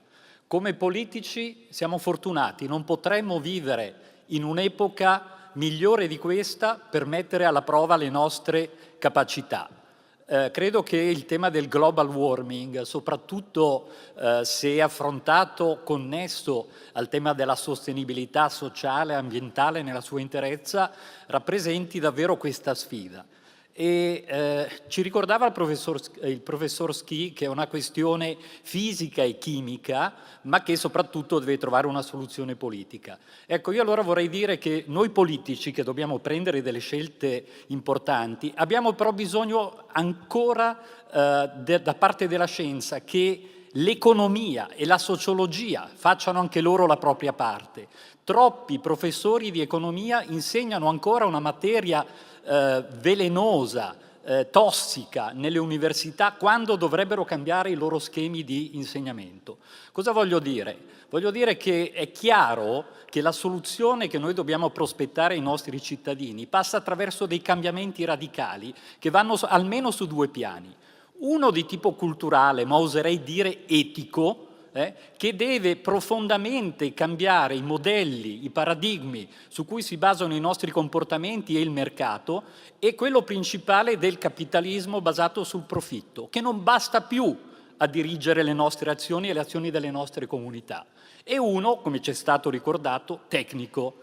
Ora, dal punto di vista del primo modello, io penso che l'evoluzione più interessante che esista sia quella delle società benefit di cui questa Assemblea ha già parlato, le benefit corporation, che tentano di cambiare dal basso questo paradigma. Dal punto di vista tecnico l'Europa si è data degli strumenti, la CSRD, la CSDD, il regolamento CBAM e soprattutto abbiamo il mercato dei crediti di carbonio. E allora vengo alla domanda, se davvero non riusciremo a rispettare gli obiettivi e il bilancio delle emissioni di CO2, chiedo al professor Schie cosa pensa della tecnica del sequestro della CO2, che è molto discussa, ma di fronte a questi dati rappresenta l'unica possibilità di rientrare dentro questo bilancio. Grazie. Grazie Mauro. Come diceva Giovannotti, non ci basta mai. Mr. Troskot from Croatia has the floor, and then he will be followed by Miss Christine Michaud from Canada. So, Mr. Troskot, if he's in the room, you have the floor. Honorable Chair, distinguished colleagues, the rapid expansion of renewable energy within the European Union has become increasingly reliant on external sources for critical technologies such as solar panels and batteries. While these innovations are essential for reducing emissions and achieving climate goals, we face a significant contradiction. Much of the production for these technologies is powered by fossil fuels, which contributes to greenhouse gas emissions.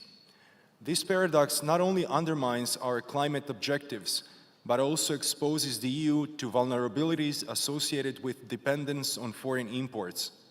As we push forward with our renewable energy initiatives, it is imperative that we strive for a more self-sufficient approach to ensure that our commitments to sustainability are both genuine and effective.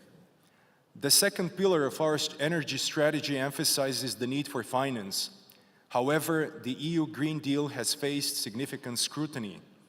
Several EU member states are reconsidering their energy strategies, with some exploring the viability of nuclear power and gas-fired plants as alternatives to meet energy demands while transitioning toward greener solutions. In our zeal for environmental excellence, we risk laying the groundwork for economic decline, creating a vacuum that more agile competitors are eager to fill with their own competitive advantages and capture the market we once held. In a nutshell, this was the essence of the former Prime Minister of Italy and former President of the European Central Bank, Mr. Mario Draghi's report on the future of the European competitiveness sent to the Commission.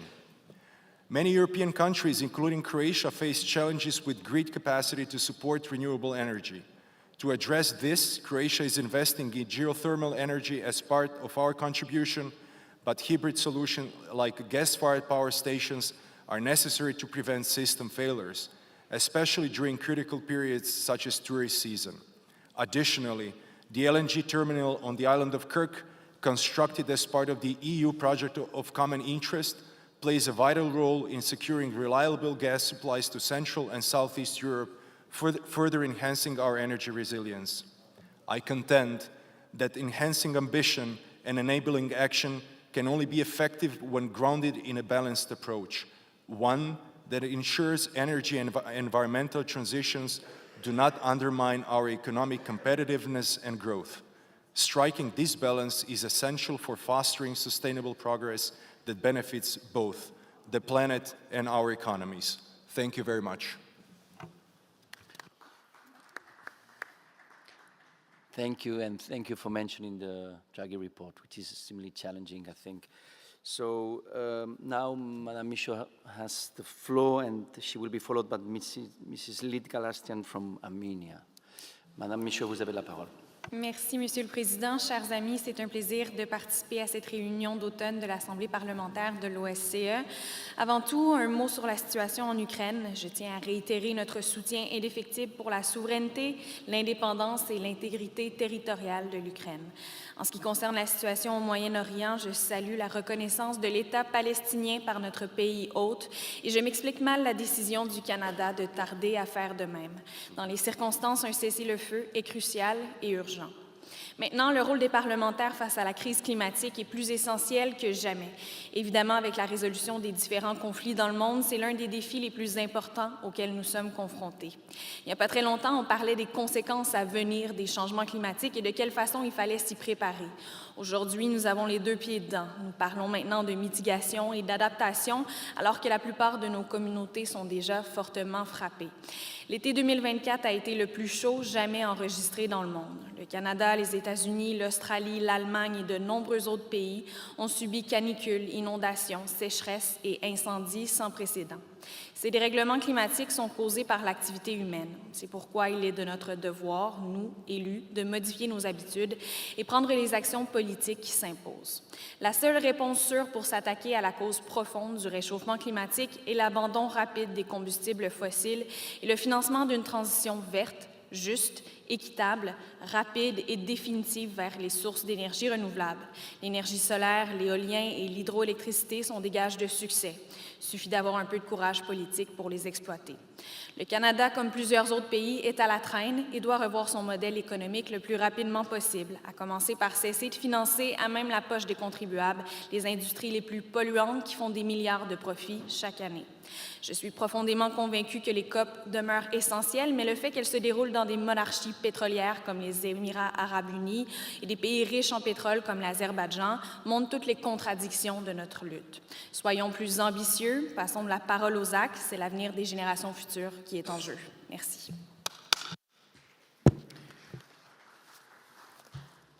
Merci beaucoup, Madame Michaud. Now the floor is for Lilith Gastian from Armenia, and I would like to say that we have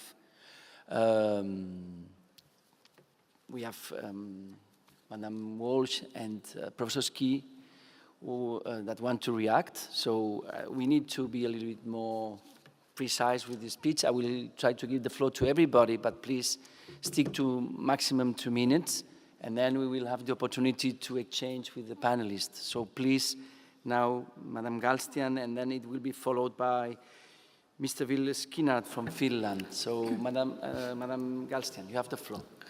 Honorable Chair, dear colleagues, the announcement that Azerbaijan, one of the world's record holders in ecology and human rights, will host the COP29 shocked many. The decision to convene this important climate gathering in Baku was taken weeks after Azerbaijan launched a brutal military aggression against Nagorno-Karabakh, forcing the native population of 120,000 Armenians to flee for life. Evidently, Azerbaijan will use this conference in an effort to clear its name, while in reality, the regime continues to project aggression toward Armenia and the Armenians, while violating fundamental rights of its own people. Armenian prisoners of war and detainees, many of whom were captured during the mass exodus, are currently held by Azerbaijan. Among them, 8 Armenian leaders, former elected presidents and officials of Nagorno-Karabakh, illegally arrested in September 2023. The trials of those individuals are politically motivated, lacking legitimacy and fairness. The arbitrary detention without any evidence or due processes is a clear violation of international norms and a total disregard of fundamental principles in line with UN Charter. Though Canada, US, and UK have repeatedly called for the unconditional release of all Armenian prisoners of war and all detainees, no resolute actions have been taken to ensure obedience by the principles of international law. Instead, Azerbaijan banned a dozen PASA deputies from entering the country ahead of the climate summit. Those deputies voted in favor of limiting the powers of the Azerbaijani delegation in PASA. Dear colleagues, we cannot ensure climate justice without justice for all. After all, our organization is based on a core value that all people and all nations are equal in their rights and responsibilities. I call on my colleagues participating in this conference to intensify efforts to stand for victims of this forgotten war, to secure the immediate and unconditional release of all political prisoners and those illegally detained in Azerbaijan. It's a matter of justice, and not only for our people. This is justice for humanity. And again, we cannot ensure climate justice without justice for all. Thank you. Thank you, Lilith. Now the floor is for Mr. Skinnard, and it will be followed by Mr. Terbak Omar from Algeria. And as the panelist has to leave, I have to close the list now. And I apologize, but we are late. So now the floor for Mr. Skinnard, and then followed by Terbak Omar from Algeria. And then we give the floor to Madam Walsh. Mr. Chair, dear colleagues, actually, I would like to address a couple of questions to our experts and go back to yesterday when we spoke about conflict prevention and now, of course, the role of climate work. As far as adaptation, as far as mitigation, we have success stories. We have success stories like early warning systems. Yes, we are saving lives. We are providing peace, which is very important. But what are we lacking? We talk about system-level changes. We sometimes blame others like China, Belt and Road with their more, let's say, strategic approach. And we always say that, yes, we have to involve the private sector. But as we have heard today, we are not there. Our system is quite entity-driven. As European, as a Nordic representative, of course, we talk a lot about the global gateway as a platform, as an umbrella of 300 billion euros. But have we actually delivered? That is my question. Public tenders like UN is always asking the cheapest price, not the quality. Are we really comprehensive? So my question is that what should we change as far as our entities having different rules, having different terms? Private sector is very tired of going from entity to entity, and at the end of the day, look at Africa, look at the LDCs, we are not there. Thank you. Thank you, Mr. Skinnard. And now, to close the session, before we give the floor to the two panelists, is Mr. Terbak Omar from Algeria. Merci, Monsieur le Président, chers collègues du panel. Nous remercions beaucoup les organisateurs et particulièrement nos amis rwandais pour leur accueil et hospitalité distinguée. Laissez-moi, chers collègues de l'OSCE, vous parler bien sûr brièvement sur... pardonnez-moi.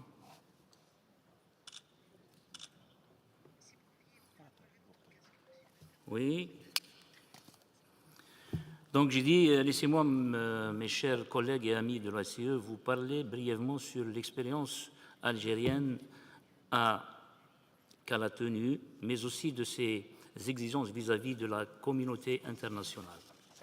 En effet, l'Algérie vient de concrétiser les engagements internationaux sur les changements climatiques internationaux par la soumission au secrétariat de la Convention cadre des Nations Unies sur les changements climatiques des trois rapports de l'Algérie sur les changements climatiques. L'Algérie précise qu'au terme de plus de 4 années de travail qu'elle a finalisé et transmis aux Nations Unies ces 3 rapports sur les changements climatiques conformément aux lignes directrices de la conférence des parties et la Convention cadre des Nations Unies sur les changements climatiques. La troisième communication nationale sur les changements climatiques, le premier rapport biennal actualisé et le rapport d'inventaire national. Ces rapports reflètent les engagements de l'Algérie envers les objectifs de la Convention cadre des Nations Unies sur les changements climatiques, notamment ses articles 4 et 12. Il témoigne de notre détermination à contribuer activement à l'atténuation des émissions de gaz à effet de serre et à l'élaboration et à l'adaptation aux effets néfastes du changement climatique dans tous les secteurs de notre pays.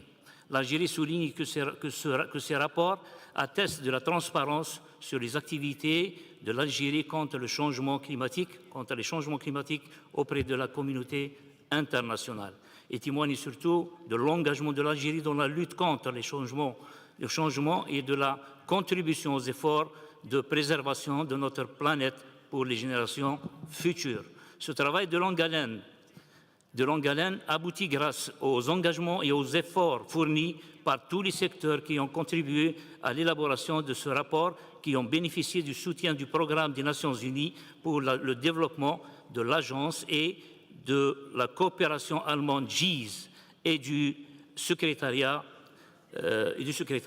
L'élaboration de ces rapports a permis de renforcer les capacités des différents secteurs, mais aussi l'identification de nos besoins complémentaires de formation pour garantir la durabilité de notre reporting à la Convention du cadre des Nations Unies sur les changements climatiques afin d'aboutir à la préparation du premier rapport biennal de transparence dans le cadre de l'accord de Paris.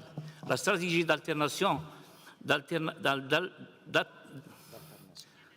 d'alternative de l'Algérie couvre principalement les secteurs d'énergie, du bâtiment, des transports, de l'industrie, des forêts et des déchets. Elle se base notamment sur les programmes nationaux des énergies renouvelables et de l'efficacité énergétique de gestion de traitement des déchets et de la réduction du torchage à 1% à l'horizon 2030 par rapport au volume global de production des hydrocarbures. Le rapport démontre que l'Algérie contribue de façon modérée aux émissions de gaz à effet de serre du fait de la prépondérance du gaz naturel dans son mix énergétique et du modèle de consommation énergétique adopté. En outre, l'Algérie affirme dans sa contribution nationale déterminée sa volonté de poursuivre ses efforts pour atténuer les émissions de gaz à effet de serre avec l'appui international en matière de financement et de transfert énergétique et de savoir-faire. Enfin, pour la COP 2029, l'Algérie va dans le sens que tout plan d'action à l'égard du climat doit respecter les droits humains. Merci. Monsieur Terbach. Thank you all for the interventions. Now we have very few minutes left, so I would like to go very straight. And I would like to give the floor to Dr. Walsh for the first reactions, and then I will give the floor to Professor Ski for also some reactions after all the interventions, which were very rich, and thank you for that. Thank you, and you have the floor, Dr. Walsh. Thank you, Vice President. Yeah, I've taken a lot of notes, and I think one overarching observation I would have, which I find very encouraging, is just how engaged you all are as representatives of your country's parliaments in the crisis and in the details of the crisis. And I know many of the countries who've spoken are really quite deeply affected by this at a national level. I have to say, in Ireland, we are one of the luckier countries. I mean, we are definitely suffering from impacts of climate change, but nothing like the extent of some of what you have talked about. You know, for example, the wildfires in Portugal and so many other, you know, the earthquake in Turkey. So I think it comes back to a point which I think was made by a colleague from Montenegro about the need for cooperation, because climate change is no respecter of boundaries, and therefore our response has to be really you know, regional and global and cooperative, because none of us are going to solve this alone, which again is why the importance of the OSCE and in this Parliamentary Assembly. So I was really encouraged by that and by the sense of urgency that came out in so many of your interventions. Also, I think some of you, including one of the Hungarian parliamentarians and also the Turkish, talked about the role of parliaments in particular vis-a-vis adaptation, and I think that's really, really key. I mean, we talked earlier about budgets and the role of parliaments in terms of any kind of climate finance obligations internationally. But I think we all find it difficult as countries to focus enough on adaptation, because, you know, we do tend to think more about today than about tomorrow, right? That's human nature. So I think having that pressure from parliaments on adaptation is so critical. A couple of other points. I think I talked earlier about climate insecurity, and I know the OSCE has done a lot of work around this. And I think the intervention from Ukraine just, reminded me of how it was actually something that came up at the UN General Assembly last week, that really the environment itself is becoming a target of war increasingly. So I think it's been the case for a long time, but I think we're seeing it more as an actual objective of conflict, and that's, I think, something that we need to pay a huge amount of attention to. The emissions from conflict, I think somebody said at the UN General Assembly that, you'd become the 4th or 5th largest emitter in the world if you just took the emissions from conflict as if it was a country. So there's that aspect as well that I think just underscores the urgency that you've all been highlighting. Just one point, and I think it was also from the parliamentarian from Montenegro and some other parliamentarians, I think, spoke about nature and biodiversity. And I just wanted to pick up on that, because we do tend to find that climate change can often not be that easy to communicate to the public and in the public realm. The conversations can become a bit technical, especially if you start talking about COP and all sorts of acronyms. But actually, nature is something that's much easier to get public engagement on. And I think this is one of the things that we are finding also in Ireland, that building on the connection that so many people already have with nature and talking about nature protection is a really good entry point into climate discussions, because of course protecting nature and sort of growing and particularly avoiding things like deforestation is a massive for climate action, but is also something I think that is easier for people to identify with. Maybe just two other points, because, frankly, if I was to go through all of my notes, we'd be here for a long time. So I'm just going to limit myself to saying I was glad to hear about, from the colleague from Malta, the mention of small island states. We're obviously an island state ourselves in Ireland, and we do really, I suppose, focus on issues around the ocean, the health of the ocean. And again, this is an area a little bit like nature that it's maybe people don't understand just how significant the ocean is and how much warmer the earth would be if the ocean wasn't absorbing so much of the heat already. So it is something that we try to support internationally, marine protected areas and so on. And I was glad to hear that coming up.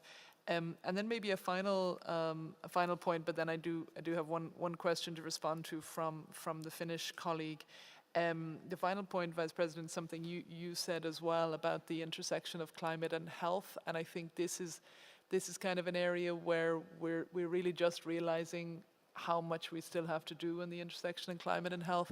And one example which I thought was very, very positive was it relates to the area of extreme heat, and this again, in particular, extreme heat and the impact of extreme heat on health is very familiar, I think, to many of you in the room, and is something that there was an interesting program recently in India which was looking at ensuring people who work on the street, essentially, maybe they collect rubbish or different kind of labor that requires them to be out on the street for long periods of time. And what do these usually quite low-paid workers do in the context of extreme heat? And so there was a sort of an insurance program put in for the times where they couldn't work. So I think we need to be thinking of these innovative and creative ways to support people affected by extreme heat.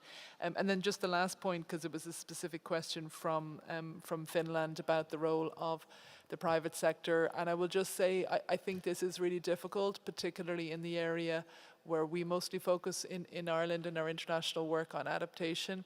We do find it difficult for the private sector to get as involved as we'd like them to be, because often there isn't really seen to be enough of a profit motive. So I think we all need to work together, doing more things like blended finance between public and private entities. And also you mentioned procurement. I think we need to all be taking green procurement so much more seriously. I think there has been a tendency of sort of saying, well, you know, talking about printing and travel costs, you know, when it comes to sustainable procurement, whereas actually we need to be looking at much more substantive issues. And if governments do that, if all the governments represented in the room today would really look very seriously at green procurement, as we're trying to do in Ireland at the moment, I think we would find that the private sector would see much more of a profit motive in being green and sustainable. So that's it. There's so many other things I'd like to respond to, but there really isn't time. So just thanks a million for all the engagement, and it's really great to see. Thanks.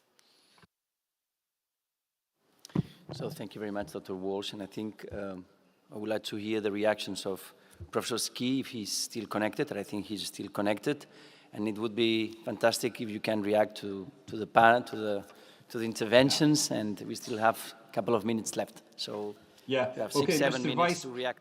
Okay, Mr. Vice President, as IPCC Chair, I completely empathise with your time management challenges, because we have many of these in IPCC as well. So I'll be quite brief. On one instant reaction I have, it is very much appreciated that parliamentarians are listening to and valuing the science, and that it's helping to drive political activity. And this is something I will take back to my IPCC colleagues.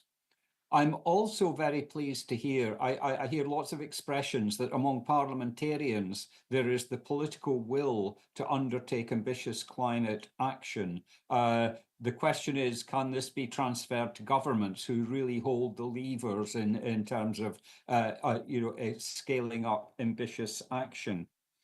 I think a third point I would pick up, I was reminded by many of the interventions about the very difficult security context at the moment in which climate action has to take place. And I think there are reminders that climate action itself can contribute to security. It, the scaling up of renewable energy, the transitioning away from fossil fuels can make countries more independent, more self-reliant in terms of their resources. So ambitious climate action can contribute to security. And if actions are designed the right way, they can also contribute to just outcomes as well. And as someone who chaired a Just Transition Commission, I am extremely conscious of that. There were a couple of questions towards the end about, what needs to happen in terms of scaling up action, the role of the private sector, etc. And just one thing, we could spend a long time talking about that. We have hundreds of pages on it. But a couple of things I would emphasize: the importance of strengthening capacity in developing countries to make climate projects more investable and helping to reduce the cost of capital. So support for soft interventions to build capacity, I think, are incredibly important. And to take it more widely, I think to get the private sector in, there's the importance of de-risking investment. So thinking carefully about the kinds of financial instruments, including the use of export guarantees, for example, that can leverage private finance are quite important. And I think right at the beginning, Minister Ryan mentioned the importance of reform of the multilateral development banks and the Bretton Woods institutions, which we have also referred to actually in our most recent report. On the specific issue of getting private finance into adaptation, it is not easy, I think, as Sinead has said. We can see some ways of doing it. For example, the role of the insurance sector and their interest in reducing insured losses. In supply chains, especially in the food sector, there may be incentives to improve the resilience of the upstream parts of it. And there are many measures that have both mitigation and adaptation benefits that can pull in private finance. So if I say I've listened, I've taken a lot of notes, I've listened very carefully. We will be scoping our next working group reports in Malaysia at the end of the year. I will be taking the messages from this meeting over to that scoping meeting. And to flag, we will be paying a lot of attention to adaptation and also adjacent issues like biodiversity. We have a sister panel on biodiversity and ecosystem services and the issue of health that was mentioned right at the end. So I'm very pleased to have been invited. I hope my remarks were useful, and I certainly learned a lot from listening to the interventions. So thank you. Thank you very much, dear Professor Skeen, and of course, many thanks to Dr. Walsh and also to the Minister and also to the Irish delegation and the Irish government for hosting and of course to the Parliament of Ireland, to all of you and for your work. And first of all, I would like to apologize. I tried to not interrupt during your interventions, but I know that there are some intervention that were not able, or participants that were not able to participate, so I apologize again, but we tried to do our best to balance as much as possible. So many thanks to the panelists first, many thanks to the organizers, of course many thanks to the interpreters, and thank you to each participant for your time, for your ideas, for your contributions. I think it's very interesting what Professor said about us, that we are catalyzers of change. Very interesting also this idea of political will and financing. And I think it's also interesting with all the paradox, with all the contradictions that we heard this morning about the host of the COP29, and this is our planet, full of contradictions, and still we are here working to catalyze change. So I think it's an opportunity, this autumn session, for landmark this moment of optimism, as our colleague from Italy said, and good and fantastic opportunity for parliamentarians to catalyze change.